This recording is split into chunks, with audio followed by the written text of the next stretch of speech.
Thank you. Welcome everyone to the Park and Rec Commission meeting, May 14th. We are on LCTV. We've hit the big time here, so just be advised you're recorded. We're going to start with the Pledge of Allegiance. Kevin, you can lead us again, if you don't mind. Sure. I pledge allegiance to the flag of the United States of America and to the republic for which it stands, one nation, under God, indivisible, with liberty and justice for all.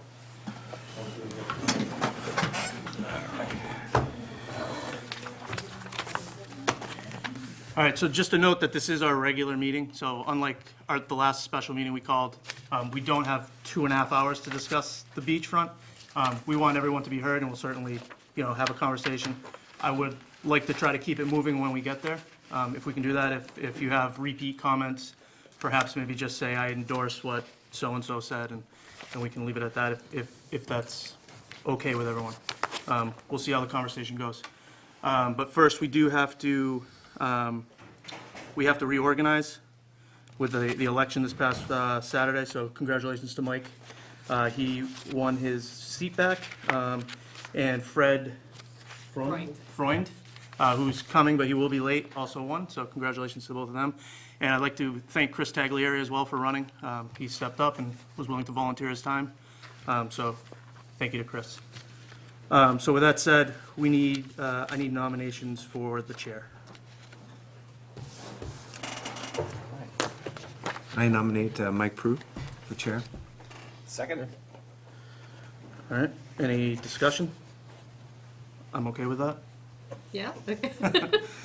All right, all those in favor of myself remaining chair, say aye. Aye. Opposed? All right. Vice chair, I'd like to nominate Kevin Matrano for vice chair. Second. Any discussion? All right, all those in favor? Aye. Aye. Okay. Going faster than I can type. So this is for when we need to sign papers each week? Yeah, so currently it's Sean. So if you want to keep that, you can. Yeah, I wouldn't mind that. Okay, so I'll nominate Sean to be the authorized AP packet signer. Second. All right, any discussion? All those in favor? Aye. Okay.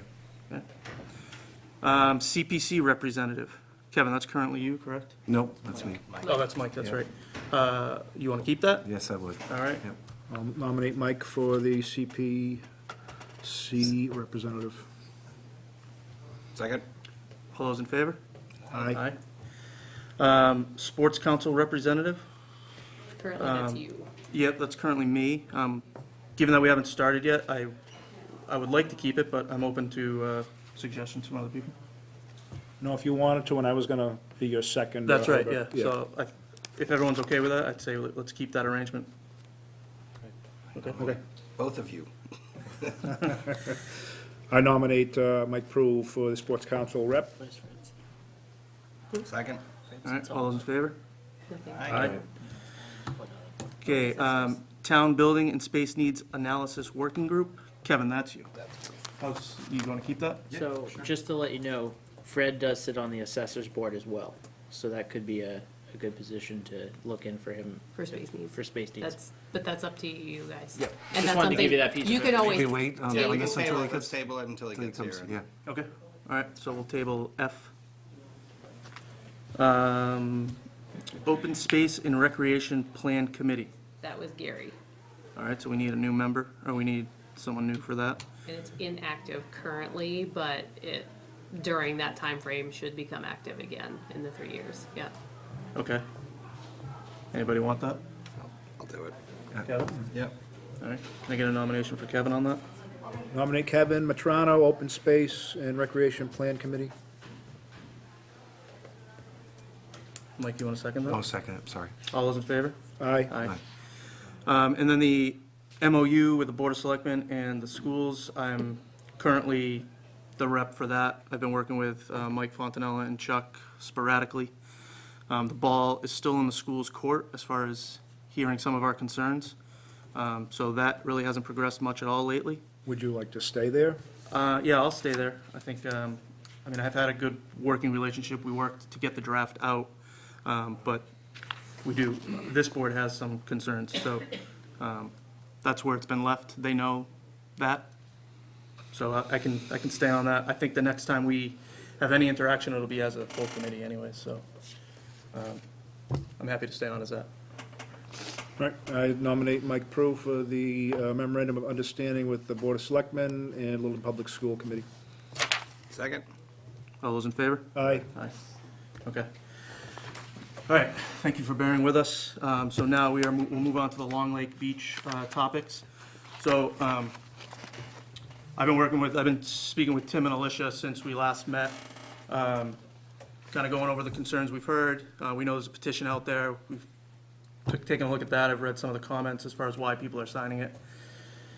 So we're taking all that information in, and we've been talking and bouncing ideas off of each other, how we can best accommodate the neighborhood while also keeping in mind the things we're trying to do at the beach and making it self-sustainable and having constant improvements for the community.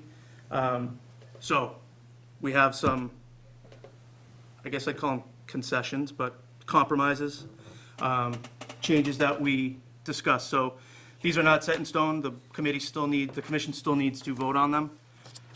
So the way I'd like to do this is I will discuss the changes we're looking to make. The board will discuss them. Before we vote on them, we'll open it up for public comment, and we can have a conversation and go from there. But I would like the committee to weigh in first before I start taking public comment. So, Tim, if you want to go to that slide. So, the original beach staff times, we had set at 10 a.m. to 7 p.m. Monday through Saturday, 11 a.m. to 7 on Sundays. Snack Shack rental pass sales open until 8. So that was the original plan that we had going into the season. Based on the feedback that we've had, we would like to propose to the commission Monday through Thursday, closing lifeguards off duty at 5:30, as has been done in the past 2 summers. Lifeguard shift will end at 6. Snack Shack will remain open until 7, and as well as the recreation as well. So people can still rent kayaks, boards, and whatnot, and still enjoy the lake if they so choose. Friday and Saturday, we would still like to keep it open until 6:37. I think that would be when anyone wants to go to the beach late. Those are the 2 nights that we can accommodate the rest of the community in that regard. Snack Shack and the recreation attendant will remain on staff until 8:30. And then Sunday, we'll revert back to the hours that we've had the previous 2 years. So we'll close at 6 on Sundays, let everyone kind of wind down for the weekend, get ready for the week. So those are the changes we've made to the beach hours. One of the other changes we're going to make is make the pass a household pass. So if you live under the same roof and you buy a pass, you are covered. We will be working with the clerk's office to get the names of, just kind of cross-reference, who comes in for a pass. We'll cross-reference it with the clerk's office. We cannot get information for kids under 17, so, it is a trust factor, and we're not going to vet it. If we know you and we know you have 4 kids and you've got 6 passes for kids, we might ask you about it, and, come next year, we'll see if we can fix that. But it is more or less an honor system for your kids. The non-resident passes are going to stay the same. We're not going to do one household for non-residents. If you have children over 26 that live with you and you live in Westford, you need to pay for an individual pass for that person. We're looking out for our town, and if other towns love our beach enough to come over and use it, they can help us pay for it the same way that they have been. As far as hardships and scholarships, we do have, that is part of, it's lower on our agenda, so we will discuss that, but we are going to try to, I speak for myself, I am very much in favor of making sure we have scholarships in place to help, those of us in town who can't afford to pay the beach pass rates. Does that bring us to fencing, Tim? Yep.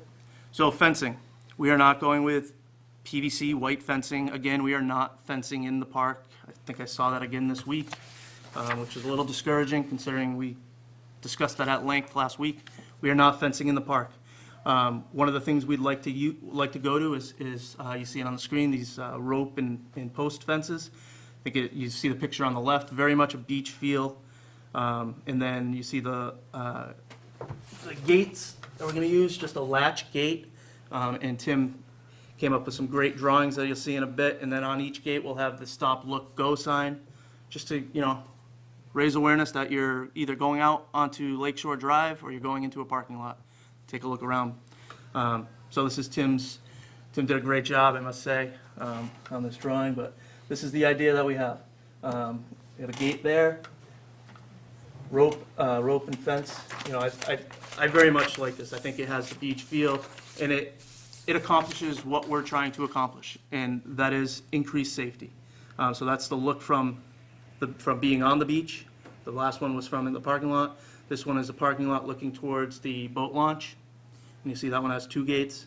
And this is the one going on to Lakeshore Drive. And you'll notice the handicap accessibility mat that we have that we'll be putting down. And some nice signage. So those are, oh yes, and also as far as setting the rates and meeting with the public about them, we're going to move that back to October. As soon as we can get the data from the previous beach season crunched, and we know how we made out financially, any changes we need to make possibly, we think we can do that in October. So we'd like to do that, and then we'll have a public forum. We'll announce it, we'll put it in the paper, we'll blast it out on every social media and website we have control of, perhaps even ask the selectmen to announce it at their meeting. So we're going to try to increase our outreach so that people know when we're having our meeting and we can get that feedback before we make the decision, rather than being stuck in this position for the 3rd year in a row next year, where we've made our decision in December and now it's beach season and, we're having to have these meetings. And not that, I understand your perspective, but from our perspective, it's agended in December. We talked about it last year. That was going to be, again, this December. So it was out there, but we think we can improve the process. And then that will give us time to get our rates into the spring and summer brochure.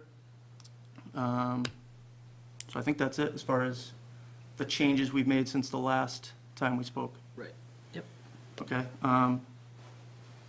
So I'll open it up to the commission, and if you guys have any comments, you want to endorse everything, some things, disagree with other things, or So all yours. are we covering everything that's under 4 at this point, or just, Yes.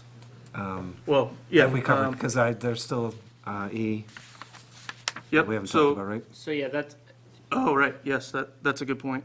So I guess the answer is no, we haven't covered everything on 4. Okay. I covered all the changes Yeah. that we would like to make to accommodate the neighborhood. And I don't think everyone who's concerned lives in the neighborhood, but, so that's what I just went over. So we do still, D and E. Yep. D&E, as far as playground improvements, I'm personally still in favor of the what are they? Play panels. Play panels and, Well, water tables, I perhaps think is what we were gonna go right, with, perhaps a yeah. water table. There's a bunch of different options. I don't know. Right behind you. Yeah. Yeah. So something like this, that's shorter on one end and, bigger, you can kind of, 4 or 5-year-olds down to, toddlers and whatnot. We could maybe do a climbing wall that's clear, so you're not, necessarily impeding the view. But, there's different ideas like that. I don't think, we're not going to vote on what kind we want today. Yeah. But those are kind of what we're looking at as far as playground enhancements. There was some discussion about trying to marry, like if you noticed what you have on the 2-top, marry that with any of the, the fencing that we were discussing. Is that?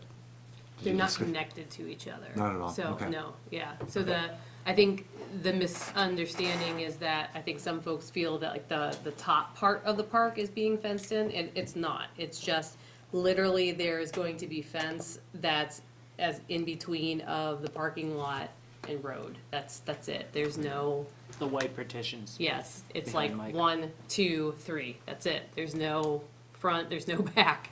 Yeah. Now, that is something you can consider. If you want to not go with the play panels, the objective is to create a barrier because people are falling over that wall. Yeah. Yep. So if you wanted to consider using the same type of rope and system to create that barrier rather than play panels, that could also be something that you could take into consideration. I mean, I personally like the play panels. I mean, we're enhancing the playground. Right. I agree. We're creating more for the kids in that area and the kids who use the beach. Okay. I'm for it. I just know that in the last meeting we talked about the alternatives. For the question in the back, this is what we're referring to. Eileen, there's your pic. I know you guys were asking what, She was just yeah. asking me what was I Yeah. trying to say. Thank you. So we do also, we need to talk about policy of using the playground and whether or not a pass is required. I know that was brought up last meeting by one of the members of the public. My personal opinion is that if there's people on the playground, I don't think we should be asking them for a pass. I think we should let them use the playground. If there's someone in the neighborhood who wants to use the playground, doesn't have a beach pass, I personally don't have a problem with that. If there's issues that would cause, I'm happy to hear them. But I don't know how you guys feel about Well, that. this was brought up because that was the understanding of a few folks that were trying to use it, right? That's, Right, so I don't know if it's a change or not, but I think we should be clear so we can tell our staff right. how to proceed throughout the But- summer. There's never been a policy either way. Either way, never been a policy, okay. Has it been a problem in the past? So the only issue you run into. Or an is issue? The issue that we've run into in the past, and that you kind of open up more to, especially if we look at the water tables versus the play panels, is kids running back and forth to the water. Now you're, interacting with more of the beach. Now you're doing that. So, what becomes that line of enforcement versus non-enforcement? So that's what you really have to look at there, is where's that line draw?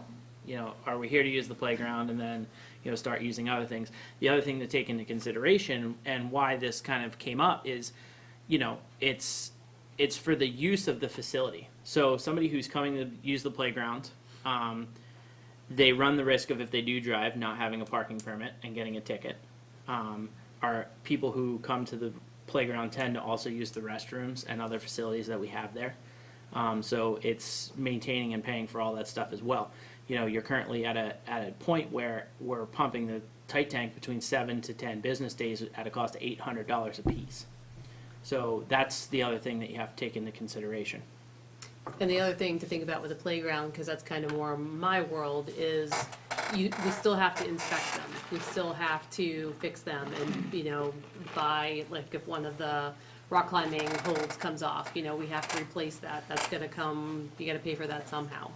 So it's not free of, you don't just build a playground and, it sits there for the next 30 years. Unfortunately, that does happen in some situations, but that's not how we operate. Like, they will be inspected. They are updated and amended as needed. Yeah, and I would, So there is a cost the associated with it. counter argument to that would be, so are all our other playgrounds in town, Correct. right? Right. And those Yep. are free. Yep. So that, So I'm just letting you know. Yeah, no, That's, yeah. it's a valid point. I would say that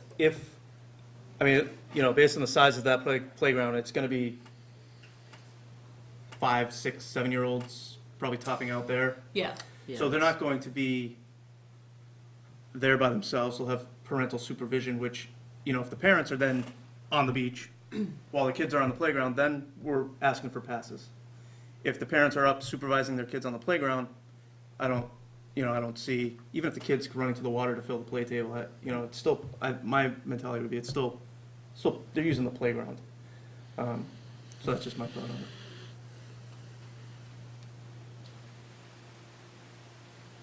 Any other comments? Do we, I know that there were some incidents last year. Did it seem like a common occurrence, that we had pass holders using the playground?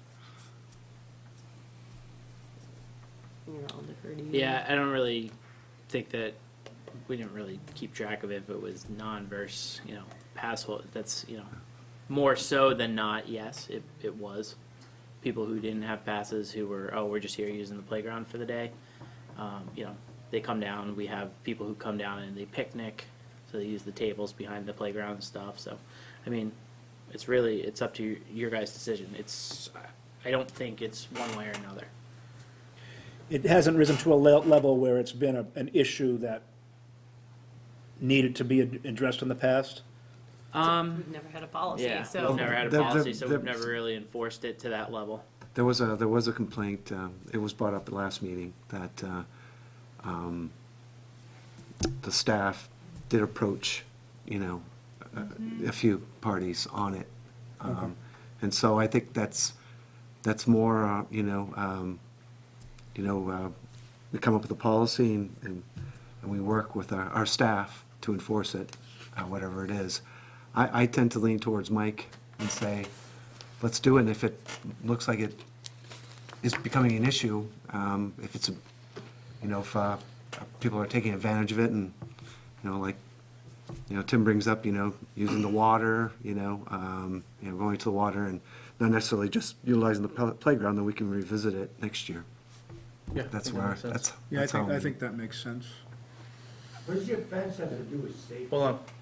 We're still I discussing. see you're all talking to each other. See, Yeah, you're that's- doing that all night. Keep going. No, we're not gonna do it all night. I think we're almost done. I just wanna make sure if anyone else has any comments.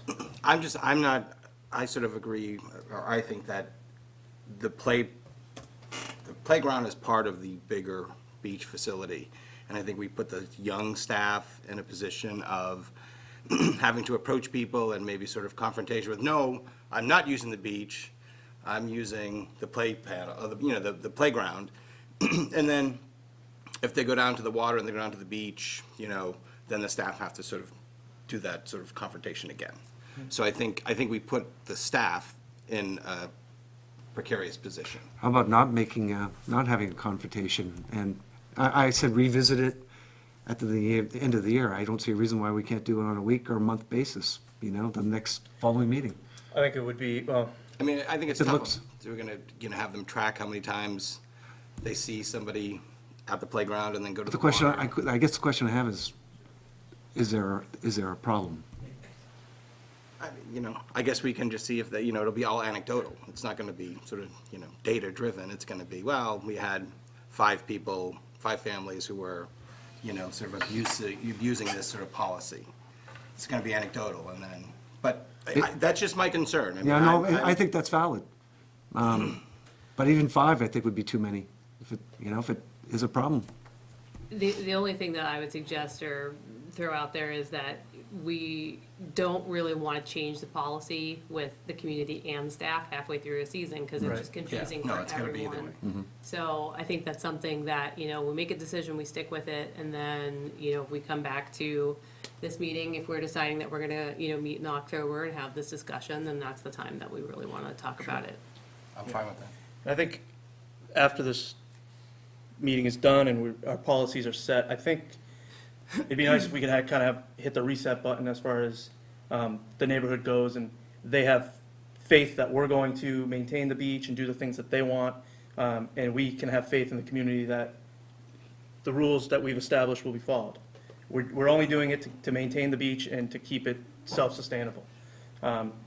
So that's kind of what I'm hoping comes out of this process as well. And so in that respect, with the playground, I'd like to have, leave tonight with faith that the community and the people who use the playground, if they don't have a pass, they're only going to use the playground. If they have a pass, they're more than welcome to come and go throughout the park as they want. So it's kind of what I'm hoping comes out of this entire process. I'm fine with that. So with that, I'll open it up to the public. Any I comments? just had Yeah, actually, go ahead. sorry, one question about hours of operation. If we're renting boats and things until 7, but lifeguards are off duty at 5:30, do we incur any sort of liability you Everybody know. signs a waiver who's taking out Okay, boats. so And you have to have a PFD. I mean, not that, So our lifeguards Yeah. are not responsible for rescuing anybody outside of the That's- swim box, okay, even that was during my the day. question. yes. Okay, Yeah. thank you. It's clearly posted on all of our signs, swimming outside the swim box or boating is strictly at your own risk. Okay. All set, thank you. Anyone else? All right, so we'll open it up to the public. Do I have to go up there? No. Ian Spiegel, 106 Goldsmith Street. Just two things really. First, since the playground talk, because I was one of those residents from a couple weeks ago that brought that up with a grandparent babysitter. I appreciate, Mike's, what you're saying. I appreciate the input and what you guys are talking about.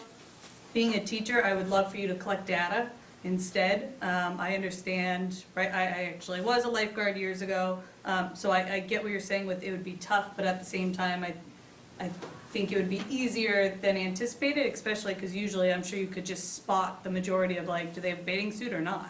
You know what I mean? Like, are they small enough or not? I think collecting data and then letting data drive your decision-making is best practice, but again, that's just myself and my career. And then just my second, just comment before you vote is just, back to the fencing. Completely get the increased safety part, and I love the one on, Lakeshore Drive. I don't see the purpose still of Beach Drive. I feel like that's still kind of boxing everything in, because there is that walkway, there's almost just the, you know, forestry, if you even want to call it that, of blocking that. So I do find it still kind of restrictive, and then it just brings to the point of, is this going in from May, late May to early September? Or are you extending it, you know, for all year? Because again, if it's about safety, then technically it should be a year long. But last time you guys talked about this would be a removable piece, and I like that you've changed at least the look of it. But I still think that that's a topic of if it's safety, then really it should be up all year long. So just to kind of make a decision off of that is just my perspective. Thank you. My personal, I would say it is for safety, but the fact of the matter is, you know, we're obviously seeing, you know, majority of the use during the summer months, so, Get it? Yep. you know, and then there's people who don't want the fencing at all, so that was kind of where we were going with that. We'll take it down when we don't, I mean, could But we? you see could where we- I'm- I you see, know what I I mean? see your That's all. point. So I just Could we wanted use to- it? Sure, but, you know, trying to work with the neighborhood, I think that's So what we're trying to do as far as removing it. I think to piggyback off what Mike was saying, you know, that was one of the, I don't want to use, it was one of the compromises when we were talking about PVC and wooden fence. And I believe I had spoken directly to Dustin when we were referencing the fact that, you know, we could look at the ability to take it down during the off season. And then you had made the mention of, you know, safety all year round and, you know, which angle we're really going for. Knowing that our peak season at the beach really lasts till about this end of September, early October, depending on what the weather's really like, we could look at that option. You know, but I think that this is the time is if it's something that, you know, looking like this, what we're putting up now, you know, maybe it's something that we just, you know, pull the gates off of their hinges and leave the fencing up. And if everybody finds that to be an acceptable use of the resource, it's much easier for us to dig these in, concrete them once, and be done with it than it is to pull them in and out every year.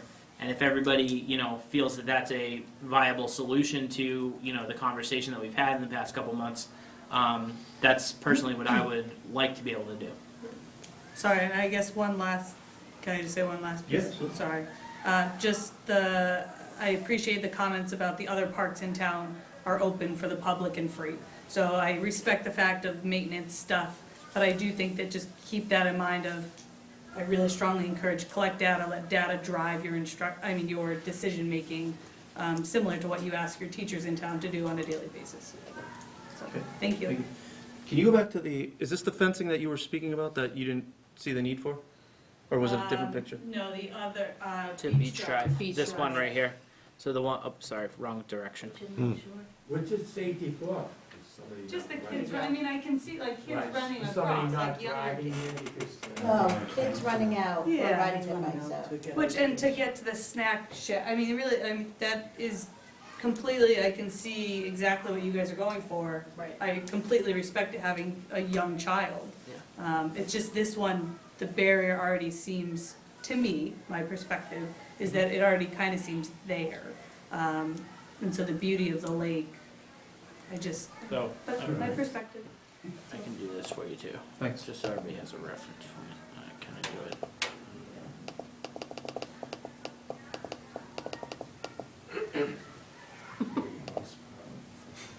Wow, it should be so easy. Out on Saturday. Yeah. So, Dustin Neal, Lakeshore Drive. So I hear your concerns. I've spoke with a lot of people in the neighborhood. I think the removability is an important feature that I'd like to see stay.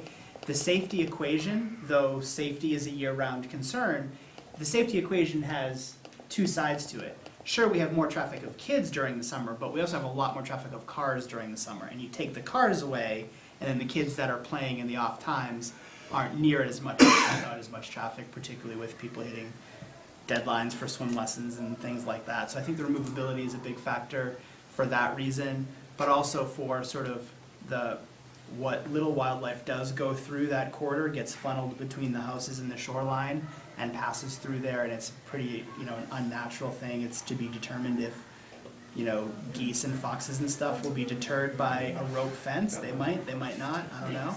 But I think the removability would be preferable.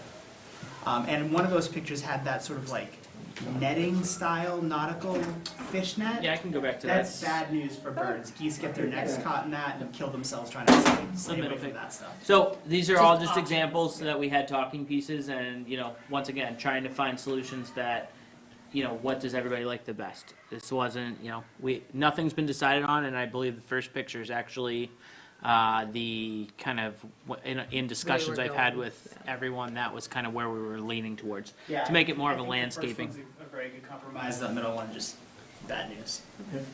Thank you. Jen?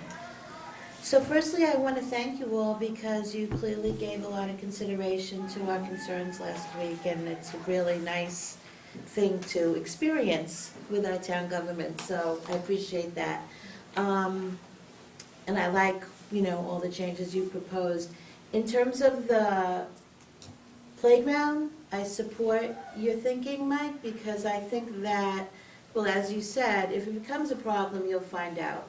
So you're giving the community the chance to show that we can be good collaborators and good citizens.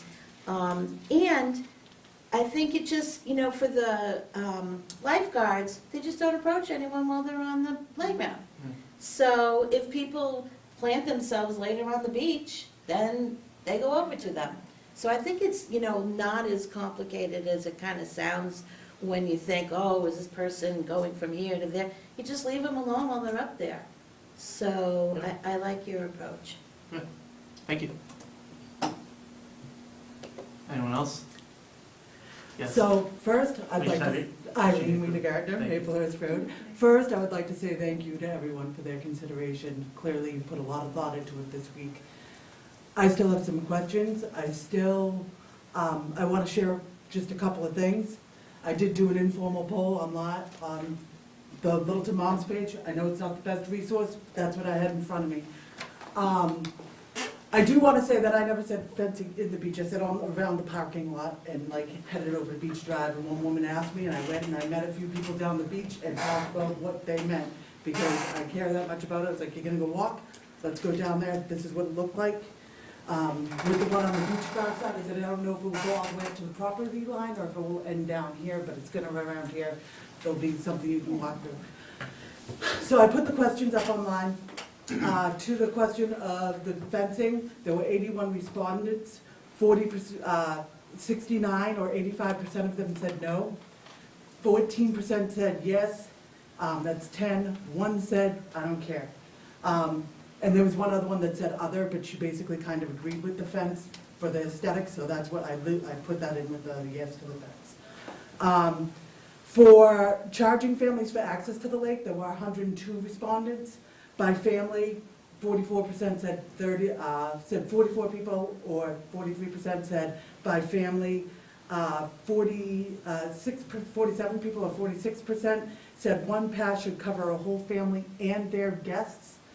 A number of people said that they would like to see in the comments an allowability within the family for if their grandparents are up for them to take the kids down the beach because they're working, something more workable because it is a community resource. For the Monday through, for the evening one, you shifted all that, so I'm just gonna drop that totally. And lastly, the IDs, 64 or 82, there were 78 responded, 64% or 82%, 64 people or 82% said no, they didn't like it. 13% or 13 people or 17% said yes, they did. 1% or 1% said they don't care. I just I'm gonna push back on the IDs with pictures on them again, because I feel like the lake and part of what's going on, like, everyone knows we need to support the lake and we need to support the lifeguards. I don't think you're gonna get pushback from anyone on that. We know we need to take care of the lake. We're willing, I know I'm willing, and any number of people I've talked to have said they are also willing to throw in some money towards it. So, and I like that this year you talked about the public hearings for next year. That was one of my suggestions in a letter I had written that I don't feel the need to read now. And just the idea of getting feedback before the whole process begins. But the IDs that are scannable feels like an invasion of privacy, and it feels like the privatization of a piece of public land. It feels like this, it's not in the spirit of the community. And it's not in the spirit of what we as a town are about. The lake is a great community place. It's a place that employs our youth. It's a recreation place. It's a gathering ground. It's a learning place. I want to make sure that people don't feel like they're being harassed when they go down there, because I love that area. Because I am invested in that area. And lastly, I have the petition that has signed with the comments. Do you want a copy of it for the formal record? Or do you feel like your electronic copy is good? I did go through it, and some of the internet things put people in the wrong place. I put in green the people I know who live in Littleton. There are a couple of yellows that I wasn't sure, and there were about 10 people that look like they're trolls because I couldn't find any data on them. Like they're bots or something, and I don't think they should be counted. But then I also have someone who passed around the petition to their neighbors, and I'd like to submit that for the public record if we can. Sure, we can take whatever you have for the petition. We'll Okay, take- great. And so thank you for your hard work. I'd still like us to be thinking about the IDs, not having pictures attached to them. That makes personally me and any number of people I've talked to, including the people on that poll, squeamishly uncomfortable. Can I Okay. just comment on that? So, I read some of the comments on the poll and elsewhere. There is still a misconception out there that we are using the passes to track people in the community. We are not using that. I know Tim mentioned that, and it was a good faith effort on Tim's part to talk about the safety aspects of the pass system and what we could do if we were asked by the police or the fire department. If your kid is at the beach and we've scanned them in and they go missing and the police comes down and says, "Have you seen Timmy?" We can look and say, "We saw him, he checked in at, 9:30 in the morning." That's the only point Tim was trying to make. We are not giving that information out to anybody. We are not tracking anybody. To the point of tracking, actually, I mean, we're not keeping track of people, but at the end of the season, we want data. This system is going to provide us with much more data than we have now. We'll be able to see peak hours, peak days, peak increments of the season, and we can use that to I guess, better staff our beach in the following seasons. You have the option to not put your picture on the pass. Anybody. You can, when you buy your family's passes, you can say, "I don't want pictures on any of them." You can say, "I just want a picture for me and my husband." You can, you can put the allergy information. I know there was a concern about that last week. You can opt out of that too. These are just options that you have. If you do not put your picture on it, you just have to check in at the snack shack. They'll scan your card there. So you do not need your picture on the pass. It's optional. The other thing is, as far as the passes go, I don't use the beach personally, my family doesn't. But if I did, or if my kids went to Camp T, I would use those cards to Tim's point that he made last meeting or in front of the selectmen, probably both. You can put money on those cards. So when you go to the snack shack, the kid can use it to buy snacks. That may not be everyone's cup of tea, but I know for a fact, I've heard from many families that are excited about that aspect of the cards. So I understand your point about privacy. You can opt out of that, but it is a convenience for many people that being able to charge those up. There are no pictures in the system, like it's There will charged, be a picture in the laptop that the attendant has when he scans you in. Yes. and that makes me uncomfortable. That makes me uncomfortable to think that my 9-year-old and my 10-year-old are into a system that can possibly be hacked. And let's not pretend it can't happen. It happens to the US government. Like, that's real, and I don't want their information lifted from any of that. I have a right to protect my children. And so now you're telling me that if I want to be a user of the beach, I have to do that. And that feels like an invasion upon my privacy. Well, I thought it was that you could opt out of having a picture altogether, even if it's, the picture wouldn't be in the system. No, so how it was set up was, to your point about, and to kind of Ann's point about being hassled on the beach, one of the reasons we moved to the ID system, specifically the pictures, was you could present your IDs, we could see everybody's picture, and we could say, have a great day. We don't need to direct you to the snack shack, we don't need to say, I'm gonna go up and check your numbers, I'll be right back, or any of that. It was a much easier interaction between whichever staff was checking people for the day and allowing people to move on. The feedback that we got was, I don't want to have pictures on my ID. So the answer to that question is, that's very viable. I think one of the misconceptions is like last year when you had to have your beach tags out, that the passes were going to have to sit out, which is not the case. Show them and put them back in whatever, vessel that you've brought them to the beach in. However, with people who opt out of the photos, we are going to keep a picture in the rec desk portal, because when you go up to the snack shack to check in, we need some way to verify that they're your passes. One of the reasons that we've converted to this is we had so many instances last year where families took other families' beach tags and tried to pass them off as their own. It was 5 to 10 times on a daily basis. I had one lady one day hand me 17 beach tags. She brought that she got from her friends so that she could bring her children's friends from their house in Westford and everything else, because they were doing a little birthday party or whatever celebration that they were having. So this happened on a daily basis, and this is something, to the point that it's been brought to us, well, I don't like to be hassled, I don't like to do this.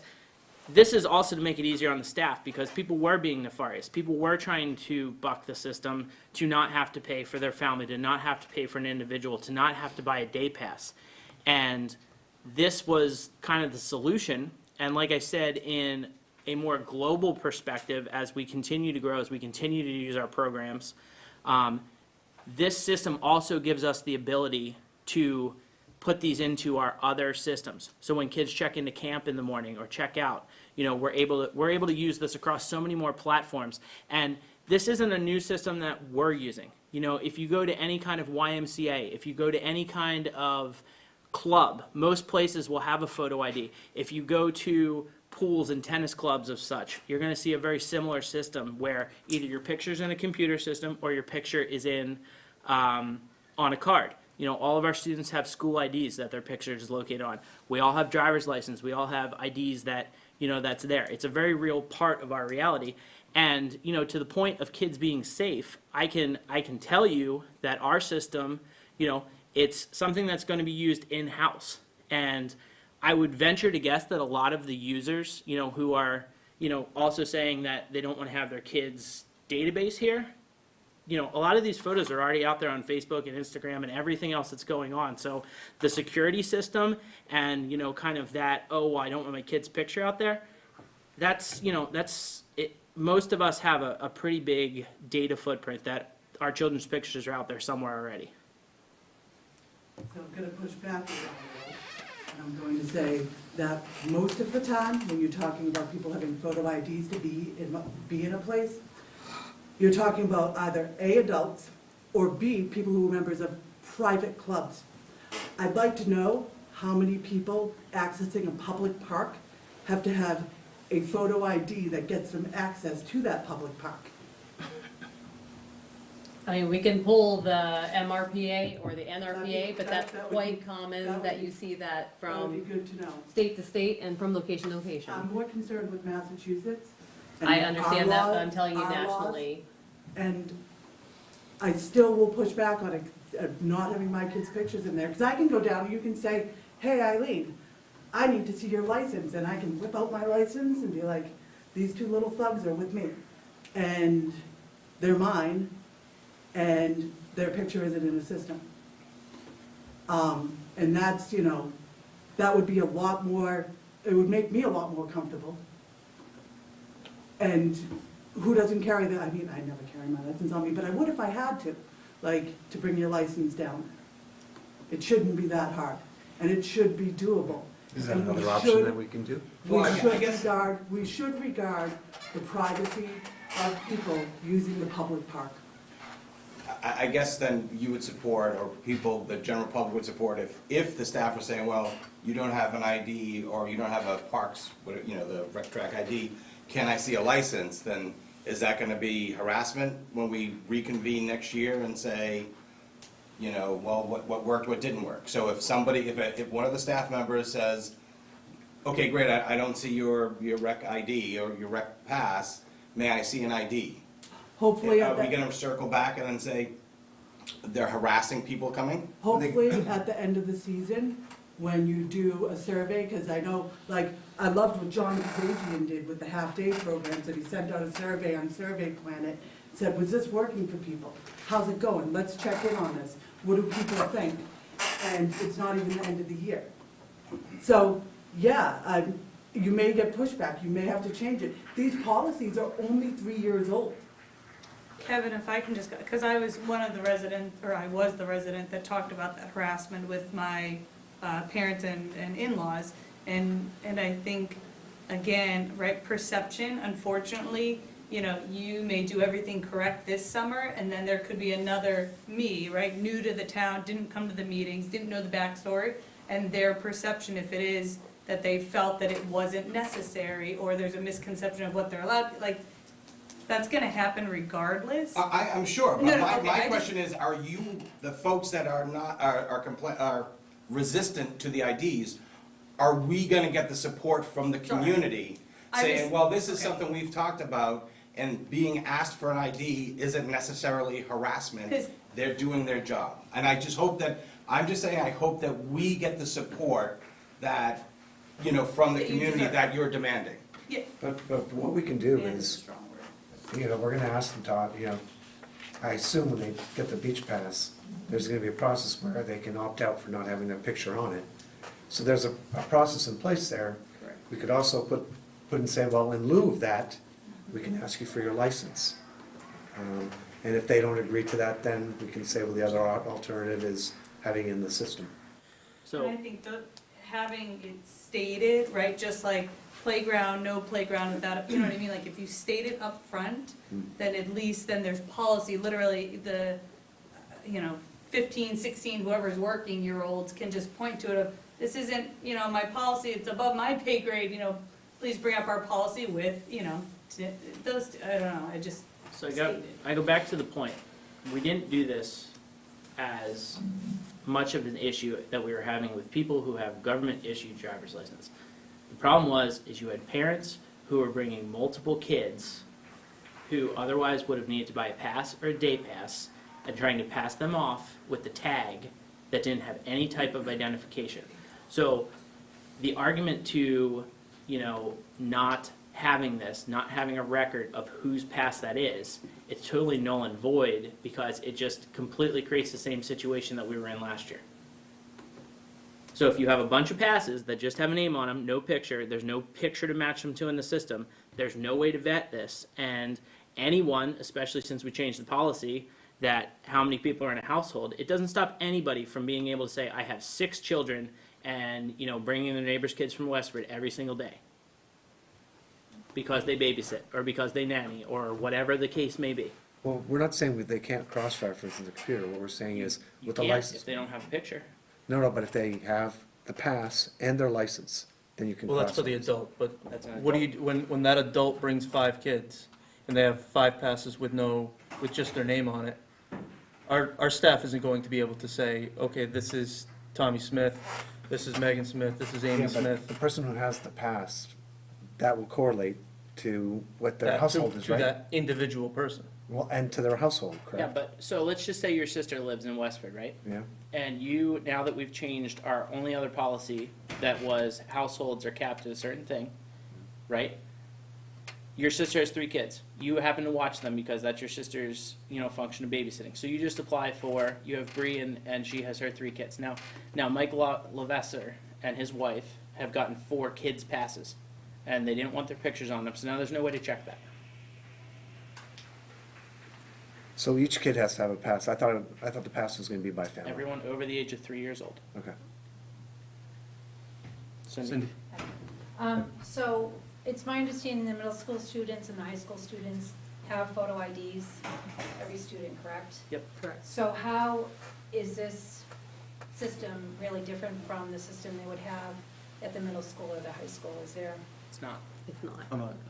I don't know, my kids aren't in middle school yet, so Right, I but don't it's know. still a database at the public school level where they have the pictures of all the kids, they retain them.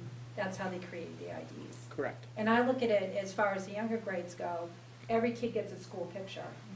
The photographers show up, they take your picture whether you wanted to order the pictures or not.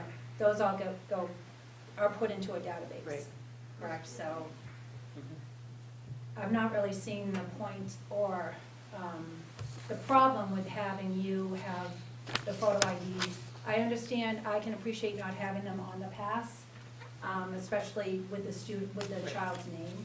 I don't know if that's what they look like.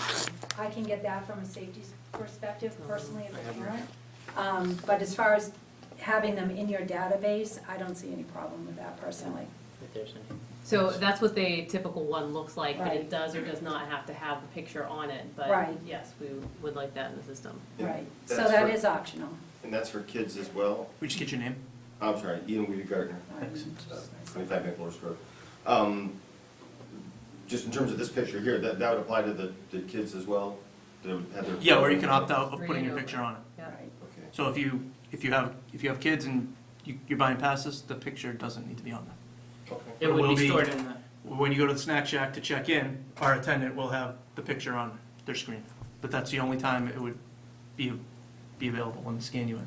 Okay, and then it's waterproof, like they're wearing it on their swimsuit, or they're just leaving it with You a don't have towel? to, no, you don't have to wear it. You can, once you check in, you can put it back in your bag. Unlike last year when we asked people to keep them out, you can put it back. Do you And have it- to pay when the kids lose them? no. Okay. So it's a, So one of the things that you were concerned about was, you know, is this costing us any additional money? So, yes, it costs money to get $9,500 the system. Right, but each year we're paying $2,500 between stickers and pins and whatever else it is. So these Sure. 30-cent cards, you know, for the most part, the people are gonna hang on to them. We'll see, you know, a return in that investment over the next 3 summers. yeah, so just, I prefer to see this program piloted with people. The Park and Rec does a lot of great things. My kids are not joiners, they tend not to join them.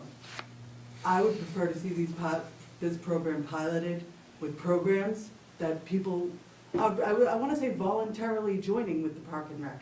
Right now, when I go down, I'm really not participating in the park, if I go down, I'm not participating in a Park and Rec program, I'm going to the public beach. And that's what these passes are for. Not for the, Exactly, not for but the I'd rather programs. you for the pilot this as a program to see how the family feels about it with people who are soccer or things that people are voluntarily participating in with the Park and Rec. So we are Not currently the using them beach. with our RISE program, which is our after-school program right now. That's where we test them first. Yes, The beach is a Park and Rec program, correct? yes, correct.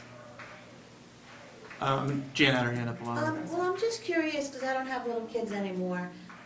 Do any of the younger grades have a school ID of any kind? No. Because the reason I asked that question is because I was trying to think, is there a way that somebody could opt out of having the picture in the system if they had something else that showed that their kid was this particular person? Like, But that's, and that's kind of the problem that Tim just spoke to. Our attendants would have no way of knowing that is who you claim. right, so I was just thinking, like, the middle schoolers, obviously, if the parents, you know, objected strenuously to their picture being in that system, the kid might have to know, you've got to bring your middle school ID with you to show that's who you are. Your name's in there, you know, your family has a pass, but we don't have your picture. That sounds like that's what you're objecting to, the picture being in the system. Yeah, I don't well, have, and also I little kind of kids. feel like if I go down with my kids and I show you my ID and I have Charlie and Claire Wiedegartner with me and their cards come up, boop, boop, there's Charlie and Claire, I'm like, these are mine, and I go on my merry way. But people don't know faces like that. And it So sounds how like do they people are being know? very So dishonest. do you have any ideas about what they could do? Because I don't have kids, I don't know Well, what kind of. you know, one of the things I'd like to propose for next year is that we don't ID people going into the lake at all, and we do more to get town funding for the lake, because it's a valuable community resource that everyone enjoys. One, and employs students in the town, and is a learning experience for the kids in the town. Or, you know, because we don't want to go draconian and say, pack up the beach, we're not doing this, because if you do that, you know, what are you gonna do with your swim lessons and your Right. sailing lessons? You're gonna have a lot of lost things. So my push for the future would be, Right, I know that ship sailed this year, would okay. be to get maybe a combination of funding of parking passes or, you know, donations. You know, maybe if you're building the community thing, start doing, like, if you support us with $100, you'll get your name on a brick, or something like that. There are other ways to do this, and I think we have a really bright community, and if we start tapping into people in September, we can figure it out.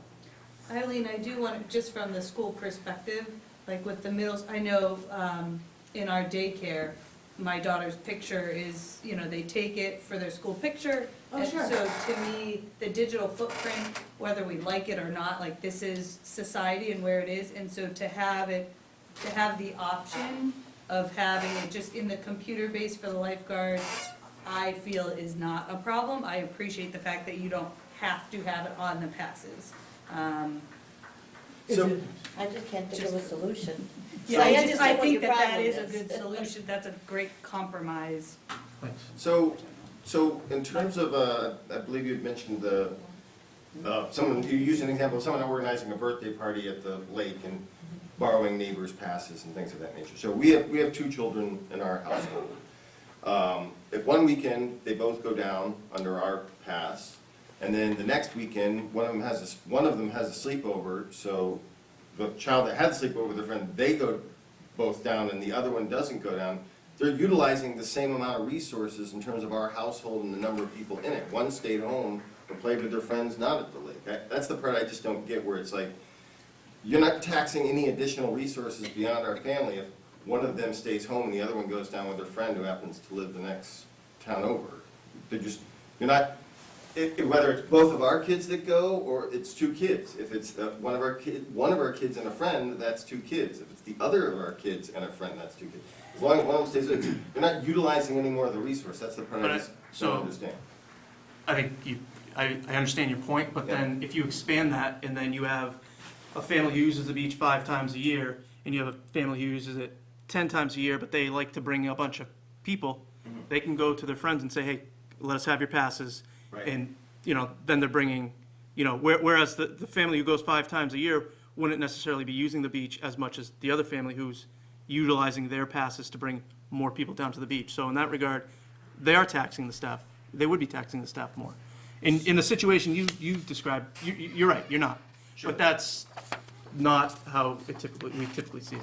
Okay, cool. You see my logic. Yeah, absolutely. Yeah, Okay. the situations that we're trying to mitigate are much more egregious than what you're talking about. Sure, And it's okay. especially when, you know, one of the things, and why we started the PIN program 2 summers ago, was it was a merry-go-round in the parking lot. Moms would pull in with minivans, the door would slide open, everybody would come flying out, there would be nobody there watching the kids while mom went and did another trip, came back, parked the minivan, paid her $20 for the whole entire day, and, that was it. And that unfortunately is why we are where we are, because everything that we've come to this point we've tried to do it on the honor system. We've tried to educate. We've tried to have conversations in regards to why this needs to happen and how it supports our lifeguards and funds the lifeguards and, makes it a safer place to be, and hopefully takes a little pressure off of you while you are there, because we are able to staff the beach. And time again, the system has been bucked. The system has been turned around. And this isn't something that the town of Littleton is faced with only. I've gone through numerous times town beaches in just our area. And, one of the things comes down to is we're very much in line with the park and recreation systems town-wide that surround us and in the state of Massachusetts and nationally. The one thing that does draw a lot of people to our beach is that we're also the cheapest game in town. We're the cheapest game in town for a lot of things, and we pride ourselves on that, because that's our mission statement, is to keep things affordable for the town of Littleton. So we do get a lot of families that say, oh man, even at $125 for, 2019, that's still cheaper than anybody else. And in some cases, we're cheaper than their own hometown, depending on, what the situation is, whether they have a pool and a beach or whatever their package that they're looking at is. So we do get a lot of that transient clientele that comes to the town beach at times, and why we've had to look at this from every possible angle. Okay, fair enough. I was just trying to picture in my own head, my own family, and how that might shake out, but I realize there's other people with other approaches and everything. Thank you. Do you have something, Dustin? Yeah, I'd just like to briefly counterpoint Ms. Napoli's comments. If the middle school and the high schoolers have school IDs, I suspect they're used in a very highly controlled environment within the confines of schools, which we control much more tightly. And the more databases you have, the more chances that you have for abuse or misuse or things like that, even unintended, particularly as you get away from people who are professionals at managing personal information. I want Park and Rec to be doing the things that Park and Rec is good at, which is running Park and Rec programs, not identity management things, where the further you get down the road of more and more databases, the more chances you have for something unexpected to happen. It's the law of unintended consequences more than anything. Thank you. Anybody else? Hello. Hi. Hello there. Yes, I put it on so you can still see me. Judy Reed, Pamela Way. As far as the photos are concerned, every student in Littleton has their picture taken, and it's stored in Aspen. So, Which is controlled by FERPA laws. former school photographer, so Yeah. I've dealt with parents that don't want their kids' pictures taken at school and have to take their picture. Which is controlled by FERPA. In the, The high school and middle school, sorry, I just ran down this. I know you did. Let her finish. She's trying to talk and catch her breath, so. The high school and middle school IDs are given as a courtesy. I don't know if they're used to get into the sporting events or things like that, but I know the middle school kids don't have to show their ID to get into school. They can use them or not use them. So it's not really controlled per se, as far as what the kids do with their I didn't ID. insinuate that they had to use it to get into the school. I Right. meant that it's used within the confines of a controlled environment. They're not using their school ID at a beach and it's falling out of their bathing suit pocket. My kid uses it at the bank. He uses it to get into events where they have a student price. Dustin's talking about it being controlled in a security portal. Like, It's about the the picture data. of Coach that has Okay, to have, okay, I get it it's now. a highly secured portal. I think you might have missed his point while you were running down the stairs. I think I did. Sorry. No, that's fine. I appreciate you coming down and voicing your comments. I'll be right back up. Okay. Jan? well, that's why I asked the question, do we have pictures of the kids anywhere else? Because I was wondering if there's a situation where, frankly, I don't think it's gonna be a lot of parents who would say, I just don't want my picture in the system at all. It might be, you know, a handful who just want to opt out of that, and that's why I was asking, is there some other system where we have a picture that somebody could check to verify it's that kid, without adding it to Yeah. another place? And I love that you're trying to brainstorm through this, and it's fantastic. A lot of the places, so for example, I'll use the quarries as an example. So that's something that we run in-house with our staff, with our Right. volunteers. Right. If we have people that complain all the time about the quarries because, well, I just did one with, you know, the school department. You can't share information, and Okay. that's one of those gateways of, you know, what is in one system, you really Okay. can't share that with, All right. with another. But I appreciate it. I'm just trying to think of a workaround for Yeah. those few people who Yeah, I really think a object. wrinkle that's important there is, you either have to have your picture, or you have to go check in at the thing. I thought part of this was that there'd be some portability for the lifeguards or whomever that are checking, like, my preference would be that my daughter's picture is not on her ID, but that we don't have to spend extra time going back and forth to the snack shack. If somebody asks, I'd like it if they had their portable thing to look up the picture. And we do. That's easily what this, verify it. this particular tablet that I'm using right now is the kid at the tent in the parking lot will also have this, and he can do that. You don't. If So- you walk up so and check it, Snack it's Shack, still that- Snack Shack is now globally, right? So it's our recreation attendant, right? So if somebody's walking around on the beach, they'll have one of these, and they can look you up via that. You know, just to give everybody an idea, this is the screen that they see. So, you know, everybody asks us for data. The very top thing, visits for today, residents, non-residents, total people who visited at the beach. So this is our data-driven stuff. This is telling us on a daily basis who we have, okay?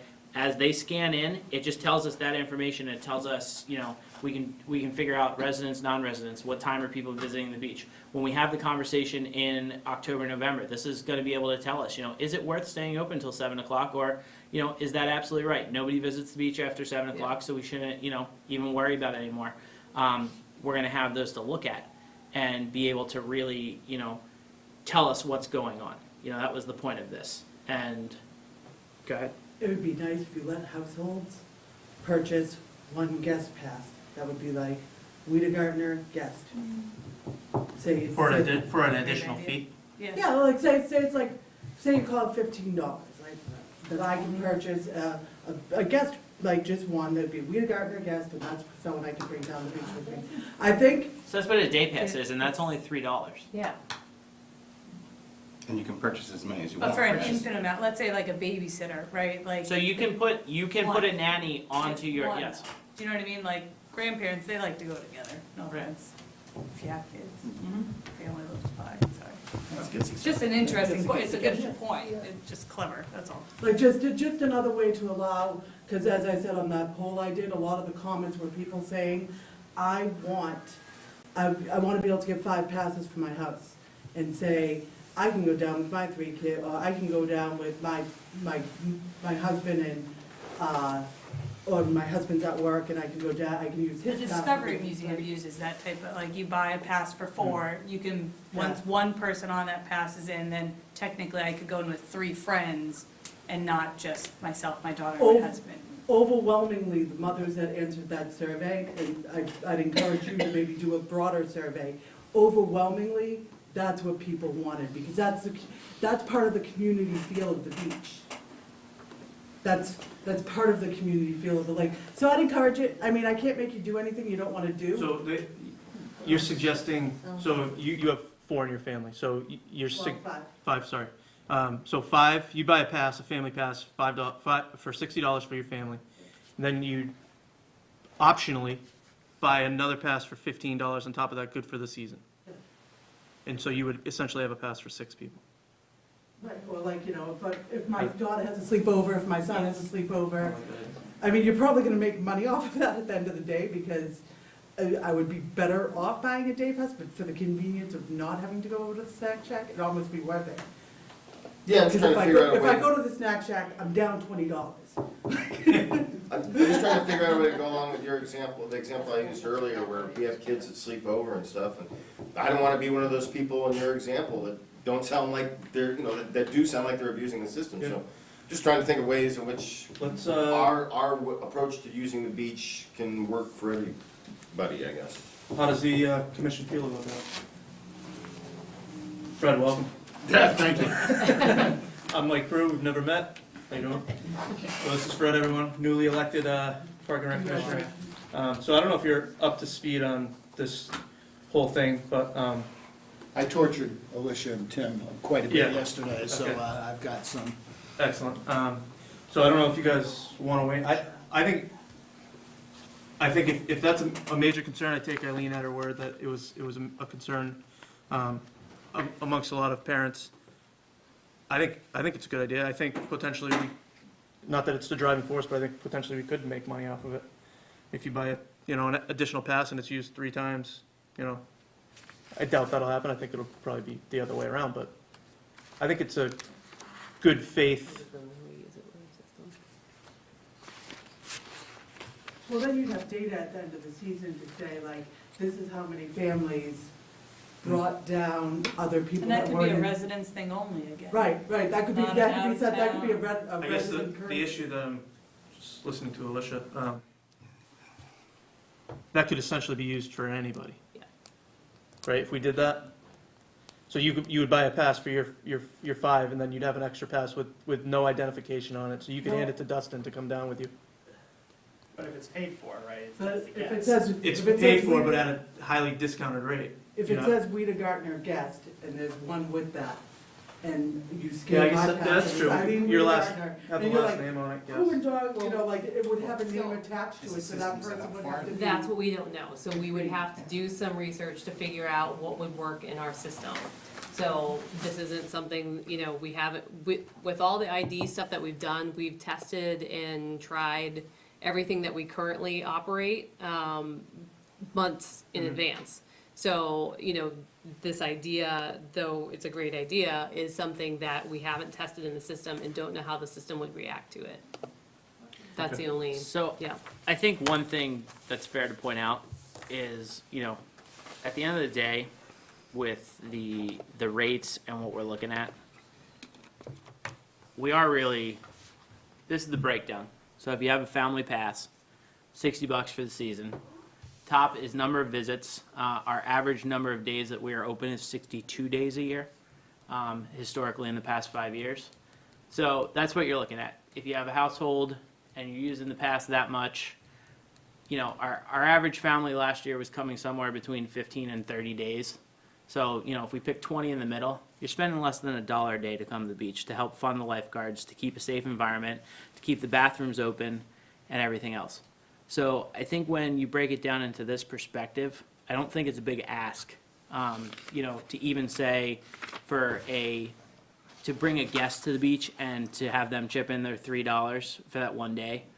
Because remember, all of our passes, if you buy a day pass, can be used towards an individual pass, can be, put towards anything. We give you a membership after a certain time. So if your buddy's friend comes 5 times, that's the cost of an individual membership. So if their parents see fit and they want to, use that money towards getting their kid an individual membership, that's only 5 visits to our beach. And that goes for everybody. No, go ahead. That was my point. 5 o'clock, workday's over, friend of mine comes over, we wanna go walk to the lake. We're not going to go in, right, but I think it's even that type of idea of living close by the lake, that's a beautiful walk. 5 o'clock, 5:30, 6 o'clock, we're just unwinding, and then we won't, you know what I mean, like, we still run the possibility depending on what day, like Monday through Friday, what if it's Friday, and then I'm picking a different friend that I'm paying $3 for an hour just to, and this would be a great idea, you know what I mean, or make it 20 or 25, I still think you would probably make money off of those guests.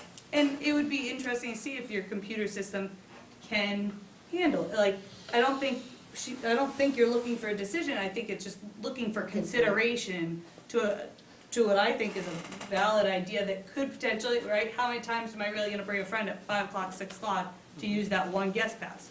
Probably not many, and yet I'm gonna pay the $25 just for the convenience, so I don't have to deal with anybody when we walk down there, other than, here's my ID, and it says Spiegel guest. Yeah.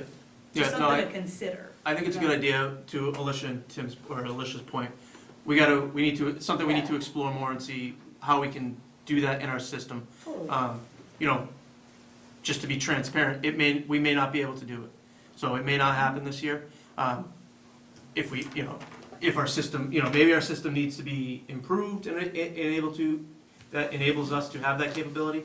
So let us explore it. I like the idea. I think it makes sense. I think it's a good gesture on our part. And, you know, to the point where we have increased fees, you know, substantially over the last few years. I think it's a good suggestion, something we can do to help out. So we'll table that and we will explore that. Jan? Just a quick request, at your meeting when you're reviewing data, I would hope that you're reviewing either total numbers or IDs and not printouts to the commission of individual names and so forth. Yeah, Okay. So, just to give you an idea, You were this is, concerned about privacy? Yeah. Oh, These- yeah, these are- absolutely not. right No. here, this Yeah. is the document that we look at. So, just to be very clear, 2018, to kind of make the point, non-resident day passes, so this was people who brought non-resident friends to the beach and paid their $3. That was $3,192 worth of revenue that we made off of that particular unit. You know, non-resident parking passes, it was another $4,200 that was brought into the beach for people who didn't have a pass, a membership pass, and just came for the day. So, just to let you know, these are some of the numbers that, you know, when we say it was $33,000 that was brought in last year for memberships and for day passes. That money went to pay for the lifeguards and covered the lifeguards almost. That's that revenue. So, you know, when you say, yes, you know, I'm gonna pay $25, well, it does have an impact on one side, especially if that person is making, you know, visits and not converting into, you know, whatever the membership might be. So, but that's something we'll take into account. Yeah, I'm just- We'll see if the system can handle it. We'll take that into account. You know, if we realize that it's gonna create, you know, it's gonna put us back in the red for the beach, you know, we'll crunch numbers and look at it. I was just So- making the point that you're gonna have data this year that's associated with individuals that you didn't have previously. That's how it We comes out. never. Okay. We're not that gonna, was we're not my gonna tell the information. community when you go to the beach. The only thing I we're ever went for gonna like see. twice a year. So, you didn't make money on me. Your 17-person family, like that wouldn't, you would, you know what I mean, like you're still solving that a little bit. So hopefully those, Yeah. I feel like those wave goodbyes and those kind of personal, what I would consider kind of personal defensive reactions to things, hopefully data drives it a little bit and you can separate the personal feelings with the information. Okay. Anyone else? I Dustin? just wanted to clarify two things before we move on. Oh, sorry, Dustin. So one was, Dustin had mentioned the statement that lifeguards were collecting passes, and this is just the educational piece since we're on TV. I want to clarify that lifeguards are on the stand, 100%. They are there to lifeguard, nothing else. So we have snack shack attendants that do that. So I just want to be very, very clear, because we have had issues in the past where people have assumed that lifeguards are there to do that. That is, their job is to be on that stand and to save lives, 100%. That's Fair it. enough. Good point. Yes. So, beach snack staff, yeah. And then the second, again, I do wanna, to talk about our department taking, you know, the individuals' schedules and all of those pieces that we have into our computers. We keep that, information private within our staff, and we're very strict on that. So we have, example would be, we've had parents call and say, hey, Susie's best friend said she was gonna sign up for this program, has she signed up yet? We would never divulge that information, ever, ever, ever. Our staff at Camp T knows that they don't, aren't supposed to divulge that information. We have a very strict checkout policy. So those are type of things that, we do take that very serious in our office. And our full-time and part-time staff do know that. So I just wanted to be very clear on that. Okay. Sorry. That was good clarifications. Dustin? The last thing I wanted to mention was something that wasn't specifically on the agenda, but it remains a really important topic for people that live around the lake, which is the introduction potentially of larger than 20 horsepower motors onto the boat. So I just want to put it out there that there's strong sort of community opposition to having those buzzing around the lake.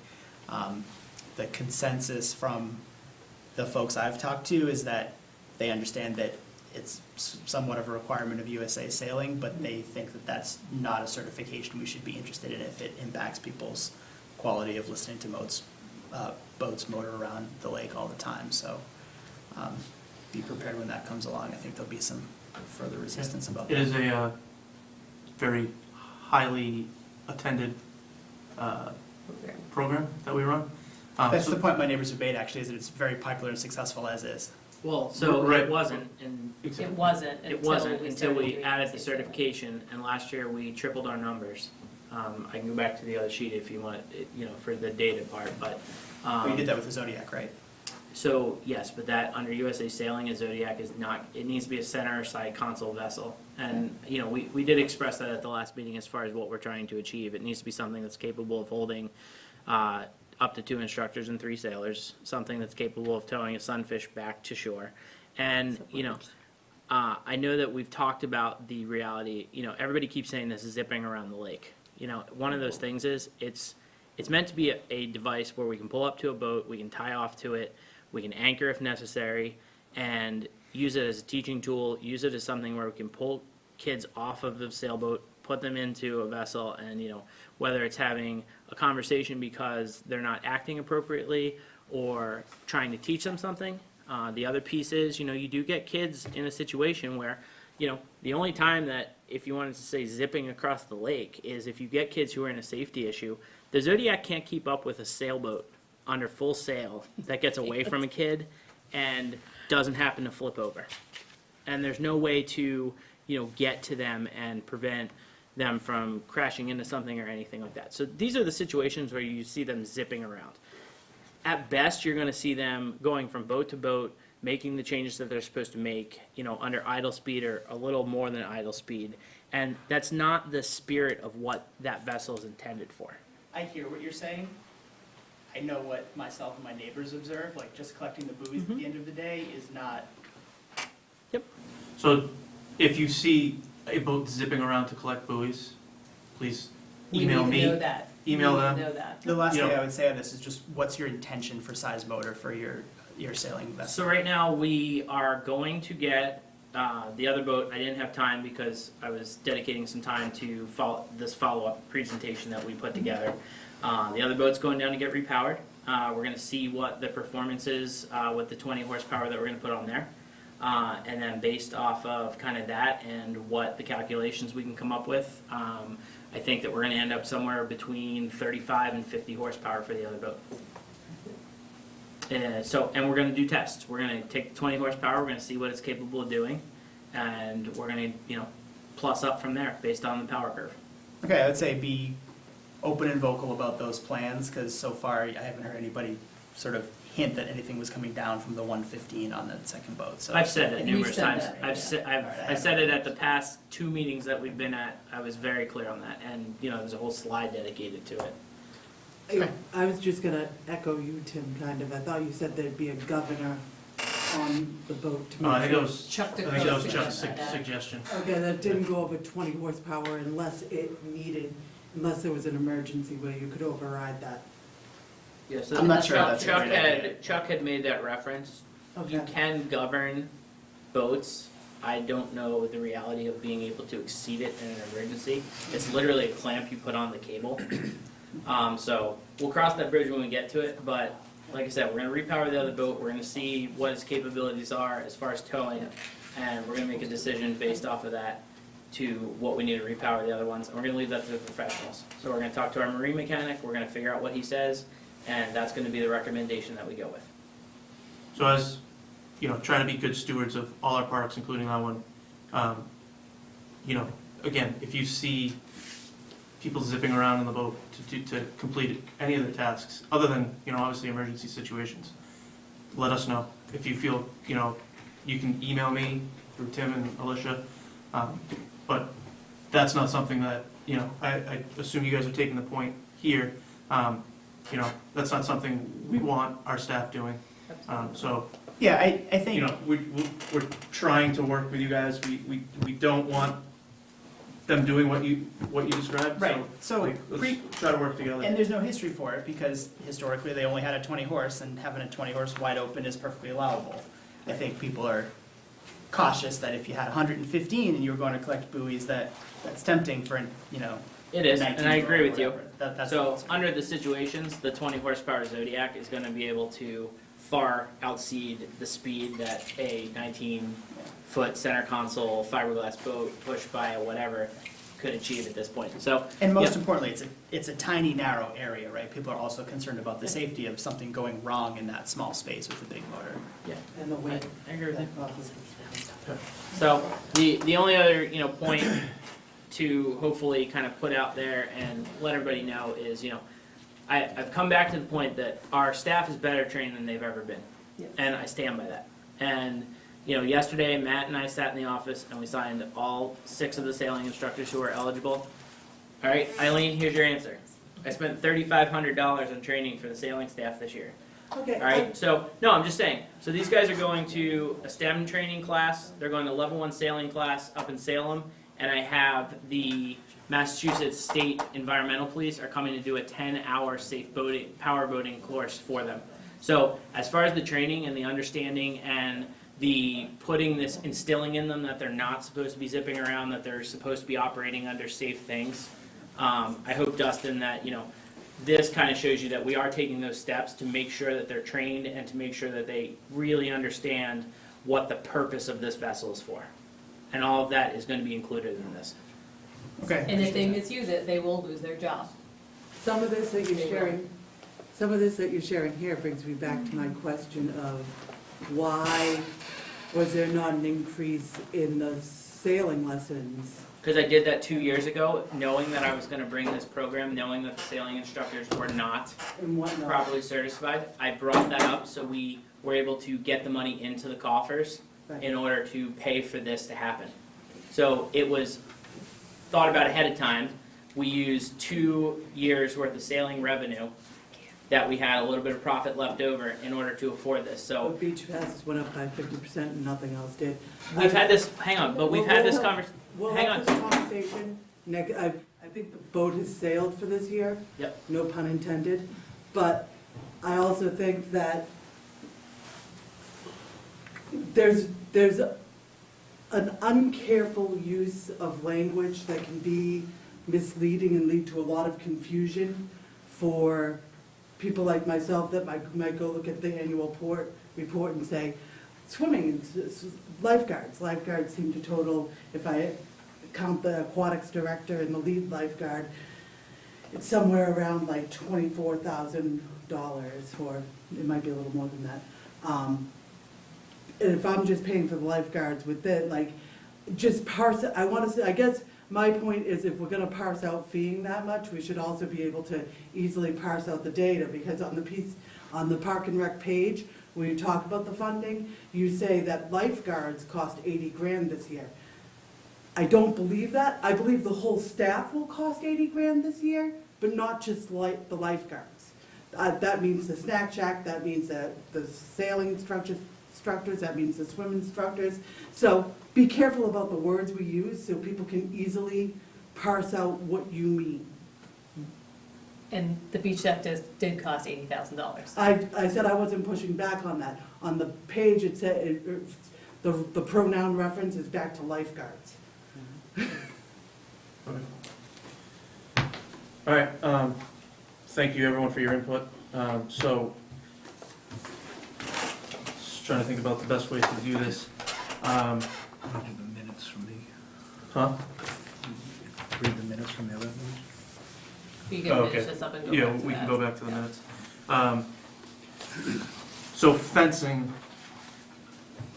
I guess, what's your recommendation? Do we need to vote on these things? You can if you wish, but you guys are a policy board, so those kind of things are not something typically that you would vote on. Fencing isn't a policy. Yeah, no, I know, It's that's why I'm asking. Yeah, Um, so if you feel like that's going to put things at ease, you're more than welcome to do so, but I think the only thing that we voted on before and past is beach hours. Right? That doesn't change there, right? Yeah. The beach hours you had already voted on, so yes, I would The suggest. amended ones? No, Not the amended no, ones. not the amended ones. Not yeah, so I would suggest taking a vote on these amended hours if you choose to go that direction. Okay. And for family definition, we don't have to.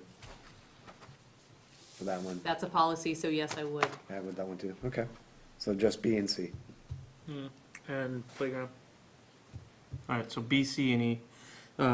So I think, correct me if I'm wrong, consensus is that family definition can change to household. That would include grandparents living in an in-law apartment. It would include a 27-year-old child. Previously, we had the age limit at 26.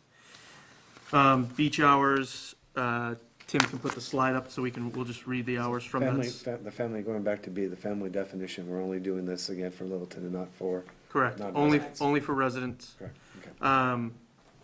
The beach hours, Tim has a slide that we can read for that motion. And then I believe we had consensus, well, maybe not, I think Kevin might have been against it. As far as the playground goes, the policy would be that residents can use the playground without having to show a pass. Make a So- motion on each one individually? Yeah, so why don't we start with family definition? The slide is up if you guys wanna. Make a motion to move forward with the definition that Mike put forward just a minute ago. Family definition? We're on TV, so I think we're gonna have to make real Be motions better here. than that, You yeah. want me to read that whole thing? No, so just Just the, the middle under change. resident family, so. Oh, we're, Not that that's how we usually do things. well, you said more than that, that's the thing, so, So but I'll effectively, read that. Change the resident family to all living in household, working with the town clerk on a list of adults. Well, this is in conjunction with, this is for Littleton Town, residents only, and non-resident families will be defined as a household with 2 adults and child dependents under 25 years old, living under the same roof with special considerations for family circumstances. Good enough. I second. All those in favor? Aye. Any opposed? Okay. So beach hours. I'm not gonna read this. Yeah, let's let Sean take I'll it. do beach hours. I make a motion for the following beach hours. For lifeguards, from Monday through Thursday, lifeguards are from 10 a.m. to 5 p.m. They'll be on duty. 5:30. 5:30. And their shift is from 9:30 a.m. to 6 p.m. The snack shack will be 10 a.m. to 7 p.m. Might be easier on the eyes. Yeah, not much. So the snack shack, Monday through Thursday, 10 a.m. to 7 p.m., snack shack and rentals. And the recreation attendant shift time will be 9:30 a.m. to 7:30 p.m., the last boat rental at 6:45 p.m. And then moving to Friday and Saturday, lifeguards from 10 a.m. to 6:30 p.m. Lifeguards will be on duty. Their shift time will be 9:30 a.m. to 7 p.m. Snack Shack would be from 10 a.m. to 8 p.m. for the snack shack and rentals. And the recreation attendant shift time will be from 9:30 a.m. to 8:30 p.m. with the last boat rental being at 7:45 p.m. Sunday, lifeguards, they will be on duty from 11 a.m. to 5:30 p.m. And their shift time will be from 10:30 a.m. to 6 p.m. Snack Shack and rentals will be from 11 a.m. to 7 p.m. And the recreation attendant shift time from 10:30 a.m. to 7:30 p.m. with the last boat rental at 6:45 p.m. Take a second. Second. Okay. All those in favor of the revised beach hours? Aye. Aye. Great. And then just the policy on the playground. We are going to make the policy where you do not need to purchase a beach pass in order to use the Long Lake Beach playground. I can't make the motion, so if someone wants to reiterate what I just said. Since I did so well, I'll make a motion that using the playground down at the beach having a season pass or a day pass is not going to be required. Second. Second. All those in favor? Aye. All right, great. Okay, so moving on our agenda, we have a discussion on PRCE scholarship funds. I was gonna Yep. straighten this out, sorry. That's all right. You wanna go back? Oh, why don't to we, the why minutes? don't we take care of the minutes while Alicia's catching That up? would be awesome, thank you. So we have minutes for 4/9 and 5/1, thank you, Anthony. You're welcome. John, say hi.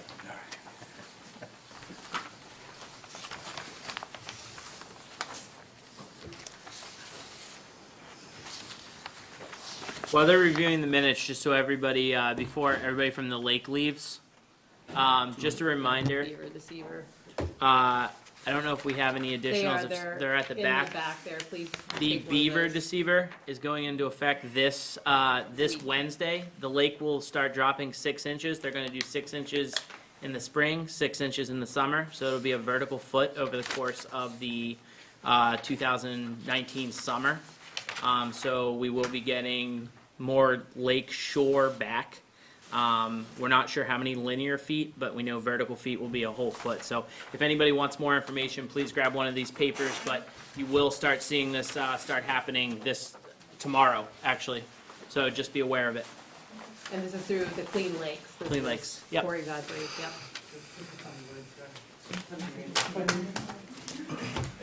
Yep.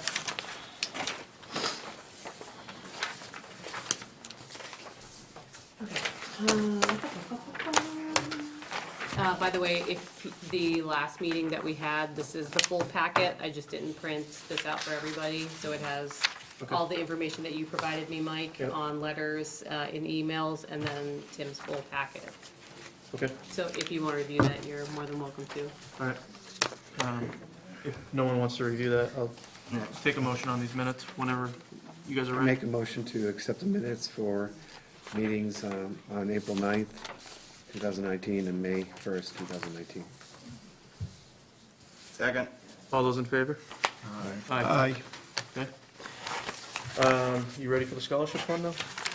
Do you wanna finalize F under 3 now that Fred's here? Oh, yeah, Fred, we waited on you, just because you're on a related committee, we thought you might, we thought we might put you up for the town Late, building. so- Do whatever you want. That's believe me, I knew coming in, I was probably gonna be like cleaning the Yeah. John somewhere, so Town Building and Space Needs Analysis Working that's Group. fine. Yeah, they said you were on a kind of a related The board assessor. Board of committee. Assessors. Oh, Board of Assessors. And I want to add I to number 3, cleaning the Johns. All right, so all those in, oh, I can't do that. Yeah, yeah. I need a motion to appoint Fred to the Make a motion Space- to appoint Fred to Town Building. Town Building and Space Needs and Analysis Working Group. Second. All those in favor? Aye. Okay.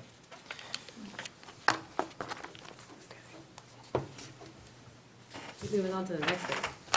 Might get out of here for the third period. I know. Oh, I don't want to hear any scores because I I'm was just gonna DVRing say, tell it. me. That was a good spoiler alert. No, I was just gonna spoil it. No, Just don't tell me. don't tell me. All right. Who's playing? Oh, my God, no, sorry. Yeah. All right, okay. So in your packet should be the last page on there, the table. So these are our current, so we did a really great job with the scholarship last year, so things have changed a little bit. In years prior, we were working with the Mighty Oak Fund, and with that, there was, the focus was on youth sports and giving scholarships out for that. So since we've split ways with the youth sports organizations, we're no longer working with Mighty Oak.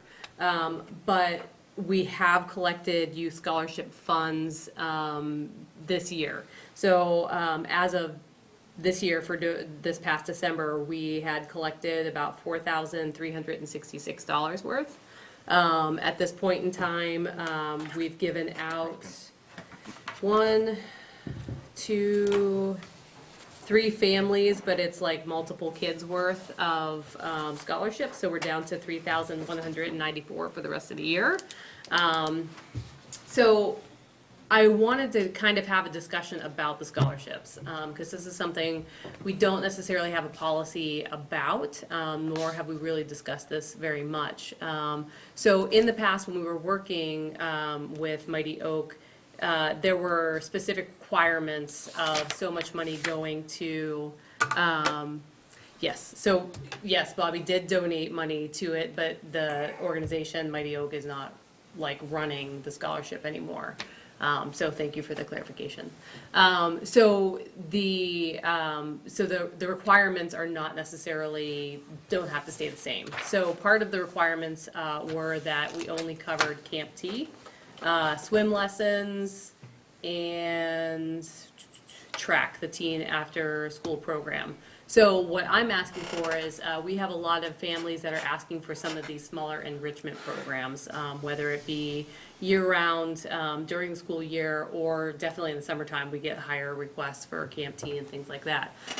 So just, and again, we don't have to make any decisions tonight, but have that discussion about what we want the scholarship to look like. What do we want to cover everything? Do we want to, you had mentioned talking about scholarships for the beach. Is that something that, in the past, when I came on board, scholarships, we just eat that, and it would affect us negatively financially. So, you know, we have to be able to collect those funds for scholarships to, you know, supplant the money that's just gonna be missing. So we have had some situations where families that were in dire emergencies, and we've just taken kids on just because that's the right thing that we want to do to support our community that way. So that's a little bit separate than, you know, a scholarship fund, but, you know, we still would do that in an emergency situation. So, but this is to come up with a policy of what the scholarship should look like. What do we want to cover as a board? So that's pretty much what I wanted to come to you all with that question. And again, this is something we could just have a discussion. This is something we can do more research and come back to the next meeting and come up with a policy. But I just wanted to get your opinion on what you think about what you'd like to see the scholarship be. My initial thought, just looking at the money we have in there, is that if we open it up to some of these enrichment programs, I would imagine we're gonna have to raise a lot more money. Correct. I mean, that's, the amount of money we have in our fund now is, that will be dried up pretty quickly, I would assume. Yep. So that would be, I mean, it would be great, and I think, you know, to your point, that we are more or less doing that for the families that need it now, but we're just eating the money. Yeah. You know, I think we can continue to do that for the programs we have been doing it for, but to open it up to others without being able to generate more money to fill this account, I don't know how we would do that. I mean, perhaps there's other ways to raise money to put into this fund, and that's something that, you know, that's something we should be thinking about as well. Right. Yeah. The reason why I like the programs that it's currently used for is, for some people, you know, these programs are, you know, Camp T, it's a necessity, you know, families have to work. Big ticket item, And yeah. I know it's expensive, but I think that's, you know, if there's a need there, I like it going towards that. Yeah, no, I agree, but I don't think that's the enrichment programs that Alicia's talking about. Adding into, like, I would agree with you, we keep those programs, keep trying to give people scholarships that need them. To the point that Camp T runs for the 5-day week, the enrichment programs also run in 6-week sessions. In the Most summertime. of them, even our after-school programming, if you consider those as enrichment programs. They don't run the whole week. It's like maybe No, 6 I'm Mondays saying they in a run, row. that's what I'm saying. Yeah. They would run in 6 Mondays. So essentially, it is the same amount of time. It's not together, but they do space out over that Right. time. I know. To Mike's point. I think we should prioritize to like non-school day programs, meaning April vacation week, February vacation week, Camp T, when, interesting. when Yeah. parents really, you know, like all of us, struggle to find some place to put our kids for vacation week or all summer long. So Right. I think it should sort of prioritize it so that it's an option for scholarship money for those days that school is not in session. So to add to that, there are plenty of early release days. Yeah, That exactly. can be a really big issue for some parents. We've definitely had some parents being like, please help us. Yeah. So, you know, is that in consideration to that? Sure, like anything that's gonna complement the school schedule, I guess, so. Okay. Half-days, professional days, you know, not snow days, but, you know, everyone has to struggle with those, I but. guess what I was trying to do is take out more of the discretionary. I like it where it goes to a real need-based, you know, program. And that speaks towards, you know, being out of school, Right. you know. Okay. But we can, Well, this is probably more of an accounting question, but when you issue these scholarships, you're transferring the money from the fund to Camp T. Correct. But are there programs we have where there's no real economic cost? In other words, we're running a program that can hold 20 students, and there's 12 enrolled, and you want to issue a scholarship. Right. Are you taking the full amount out of the scholarship fund at that point? Yes, because especially with the like the LEAP classes that we're doing, the enrichment, anything community education, because we have a contract with the instructor. So it would be an 80-20 split. So sure, we could take, you know, 20% of that out of the cost, but we still have to pay the instructor. for Oh, no, that that's what I person. meant, just in the sense that you're taking money out of the fund, you're transferring it into a different fund you've got. You were gonna have, and I was thinking more along the lines of fixed cost courses, where we're paying $500 to get the instructor regardless of enrollment, that sort of thing. So we would turn a profit anyways, but if we give a scholarship, we'll turn less of a profit. And take less money out of the scholarship Right, fund. yeah. Because there's no, and I'm only saying in cases where there's no true economic cost to us. Right, that doesn't exist. No, well, I mean, but it's gonna be limited in some cases, right? Yeah. So one of those instances would be like Park and Rec Adventures. Once Katie and Rachel were paid for Right. their time, and I don't know what that number is off the top of my head. Let's, for round numbers, call it 10 kids, but we could take 15. Then yes, there would essentially be 5 open spaces in a program like that. I think that's what you're asking. Yeah, and I'm just looking at it from the sense that if we don't hurt the department's profit or income stream, then at least you're leaving the scholarship fund a Right. little healthier. That was, Yep, absolutely. That is something that we 100% can look into doing, yep. Okay. So what you were looking for? So that's really, it was just a discussion, because I knew you wanted to talk about it with beach, so that's the other thing, like, does that cover beach passes? We have had people ask this year for beach passes to be covered. I know, but it's been asked for. So, and the way that, so just in case you're not aware, the way that we run everything is that there's a form that you have to fill out. And we base everything off of the National Poverty Index. So it's a kind of sliding scale, so it depends on essentially how many people are in a household and what the family income is.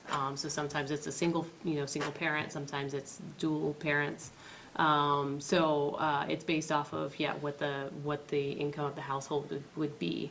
And if they fit anywhere on that scale, essentially, then they would be applicable to receive the scholarship. How often have you had people asking for scholarships for For Beach Pass or in general? Beach Pass? For Beach Pass, so this year, I think I have been asked for 2 at this point. And once, once this is drained, it's drained, correct? Correct. Yeah. So that's something we try to work, with special events, and Kaz did a really great job of doing, getting donations last year. So, that's something we're always kind of trying to fill that bucket when we can, because it is really important to offer that. I think that as far as the beach goes, I think assuming we are able to turn a profit, I think we can then, any scholarships we've given we can can take from the absorb. profit, That's it. replenish the scholarship fund, and even, that may be a good source of revenue for the scholarships. I find it hard to believe anyone would object us taking any profits we make from the beach and put it in our scholarship fund to, be able to afford people who can't afford it. Some of these enrichment programs that we offer in town. So I think, if we don't turn a profit, then, we have bigger fish to fry anyway, so. It's true, yep. So I would say that we should, grant scholarships for the beach if people are asking it and, they go through the process and. Meet the requirements. Yeah, exactly. But Yeah. not use this for it. Whatever the easiest way to account for it is, if you gotta take it out of this to put it into a different beach bucket for accountability, and then at the end of the season, we can see what our numbers are, and if we turn another $8,000 profit this next year, all that, we're gonna try to put that money back into the beach facility itself, but before we do that, we'll take some out and put it into the scholarship fund, so that come next year, we have that money to offer again. Yeah, Okay. in spirit of a scholarship fund, I don't know, I find the beach discretionary.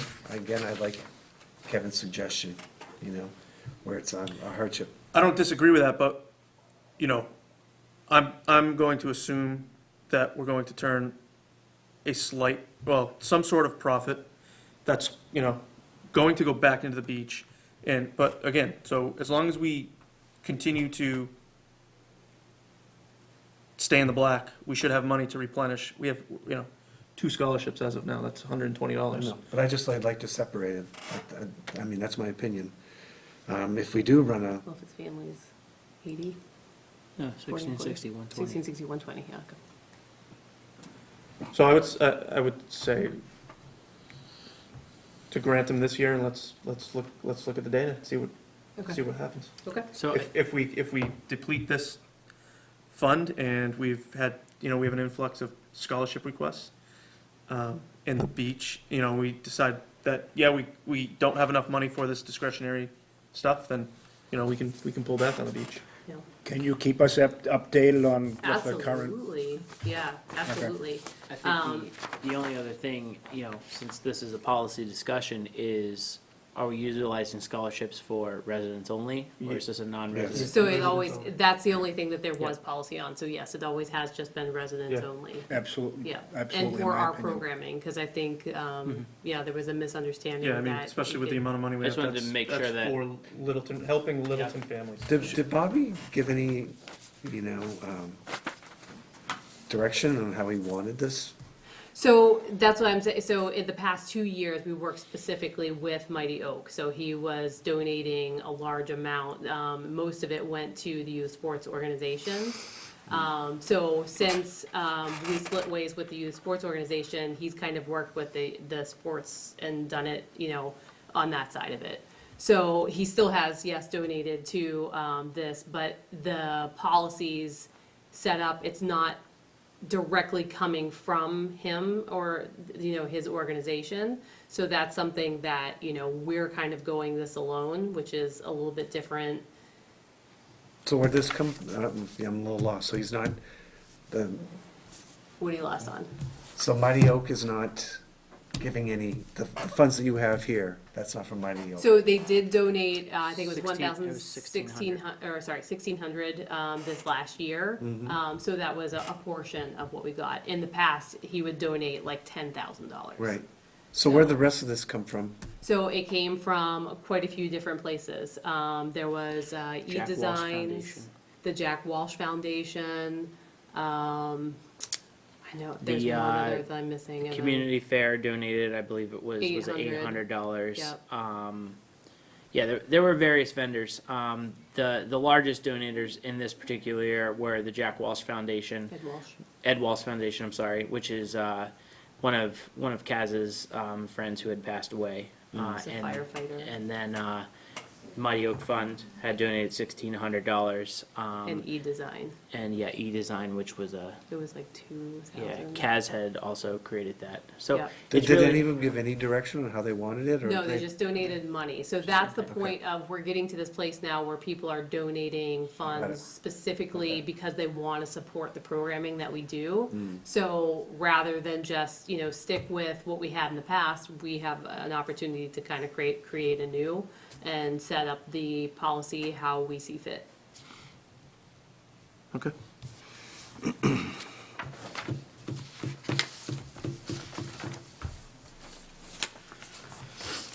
All right, moving on.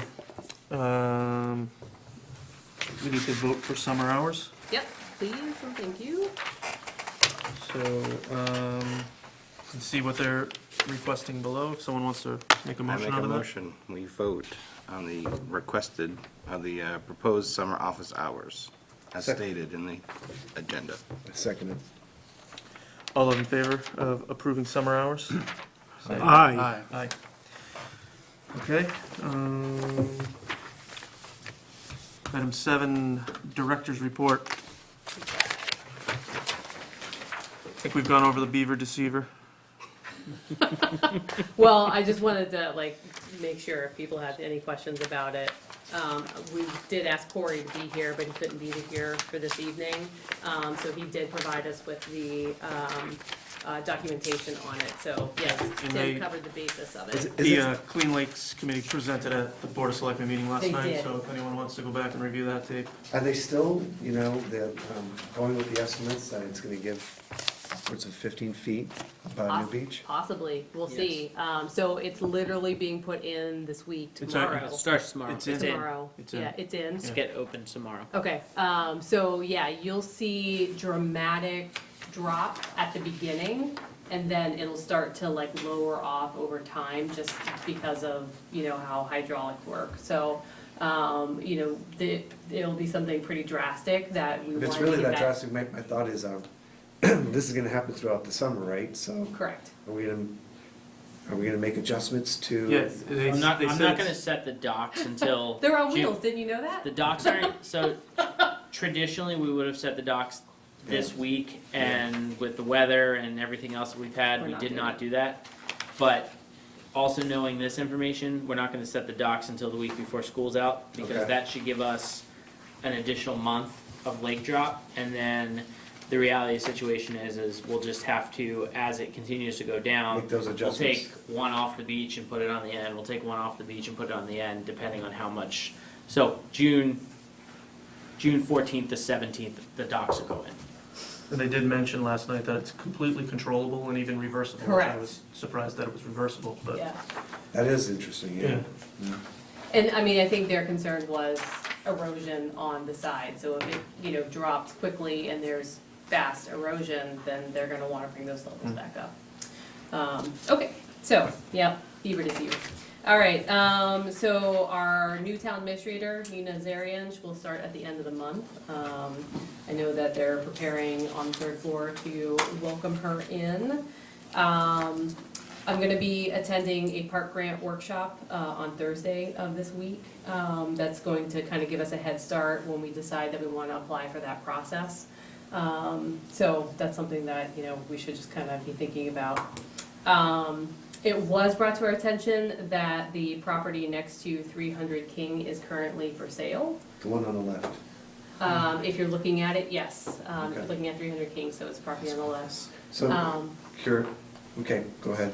So, we did take a look at it. I don't know that, I think both of us are in agreement that it's perhaps not worth what it's currently being sold for. It would be an awesome opportunity to have, that attached to the park, the additional space. But it would need a full renovation. Yeah, so- There's major issues. I think that's a better statement. I don't think, the value, it's just for the value of you putting an office in there and what we would need to do to convert it Be in a order to lot. fit the needs would be a lot. It's a pre-1900 house, so it's got it's got the flagstone cellar, it does have water, It's wetlands next to it. Lots of cat friends in there. There are a lot of cat There's friends. about 7 cats who currently reside in the house. Okay. So yeah, but yeah, to fit the needs of the office, it would not really do that. And it wouldn't make sense to buy it and knock it down for parking because we have the land next to it if we needed it? Well, so that's a question. I again, for the amount that it's worth, I don't know if that would be, What are they you're selling not for? gaining a whole lot of acreage. $3.99. It's at 288 King, it's 399 now. Yeah, $3.99. So it is. It could definitely be a viable building lot as well. It doesn't need to be a parking lot. It could be a place where you do put an office, whether it be modular or whatnot. It could be something that you could entertain that with adjacency to the park. It is very convenient in that fashion. All right. The thing I find interesting is pretty much that's abutted by conservation land, right? So- It is indeed, yes. So, I'm just wondering if there are different entities that are looking at it. It's possible, but like I said, the acreage is minimal. It's really, It's a third of an acre. yeah, yeah. And in terms of putting something on there that's not a permanent structure, you'd probably run into trouble with the building committee. No, it would be. I was just saying modular and like we want it. No, I asked No. about buying it for parking. Because I know in the past, we had looked at doing something like that, and it was, no, if you're gonna build something, you're building a brick building. Yeah. Okay. And you're not putting up a steel building that's gonna last 50 years or whatever, we want a brick building, so. I mean, if it all worked out, and it would be an awesome place for like a pavilion, but I just, yeah, I don't know. I'll talk to the selectmen and see if there's any, I know Chuck was the one who brought it up to our attention. Yep. See if there's any appetite for exploring it any further. Okay, excellent. We have a very busy week this week. So we have our all-staff meeting, so tomorrow night, we'll be bringing in all of our seasonals for the first meeting to run through the paperwork and staffing. So that's always a big night for us. And just a rundown on town meeting, if for some reason you weren't there, hadn't heard about it, we did get the $120,000 for Long Lake Beach renovations that were approved unanimously. We also got the capital funding, the $50,000 for maintenance and equipment. The 2020 operating budget was approved, as well as a step in the increase, in step and grade for Schedule C, which are seasonals. So that will go in effect as of May 1, so that will include our all-staff meeting. And a few other things just that's on the periphery, just for you all to be aware of. The Elder and Human Service did get the $3 million transferred for a kind of to be earmarked for a senior center, so that is something that happened. And $1.5 million was approved through the library to contract with an architect for design. So they should be bringing that to fall town meeting. So that's kind of the rundown on town meeting.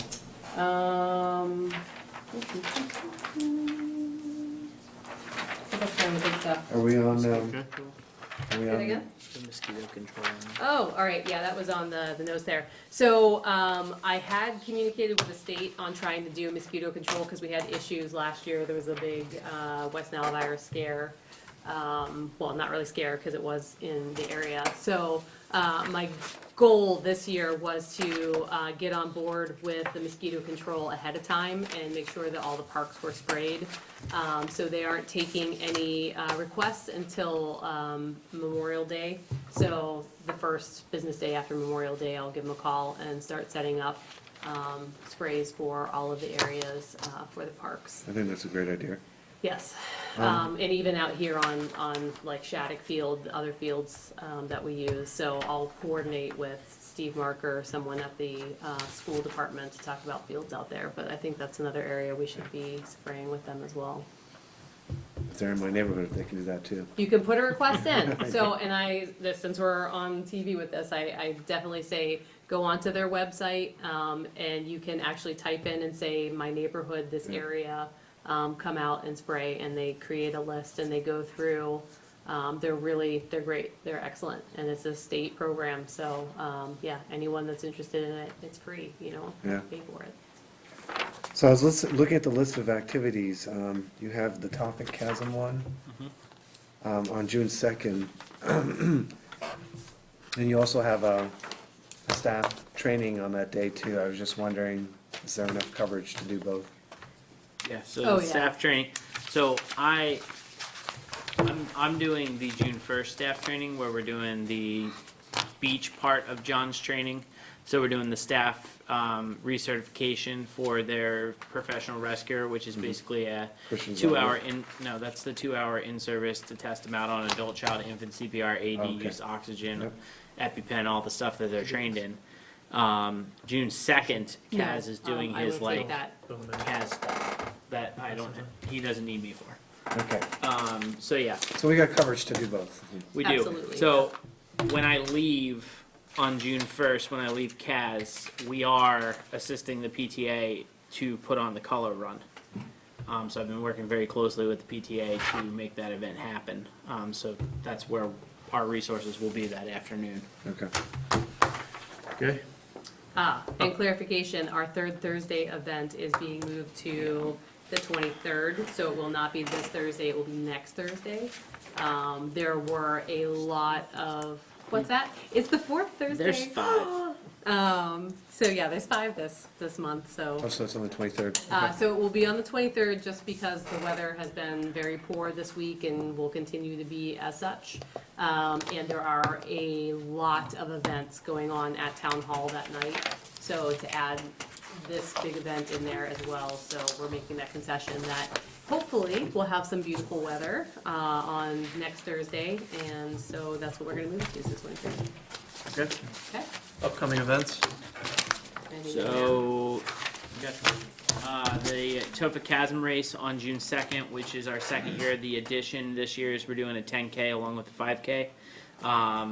We also have the community night at Lowell Spinners coming up on June 15th. June 22nd is our King of the Castle 3v3 tournament. We also have the camp out on that same exact night in Fay Park. And June 21st, which is the Friday before both of those events, is our kickoff to summer party, where we have food trucks, the live band, and everything going on down at Long Lake Beach like we did 2 years ago.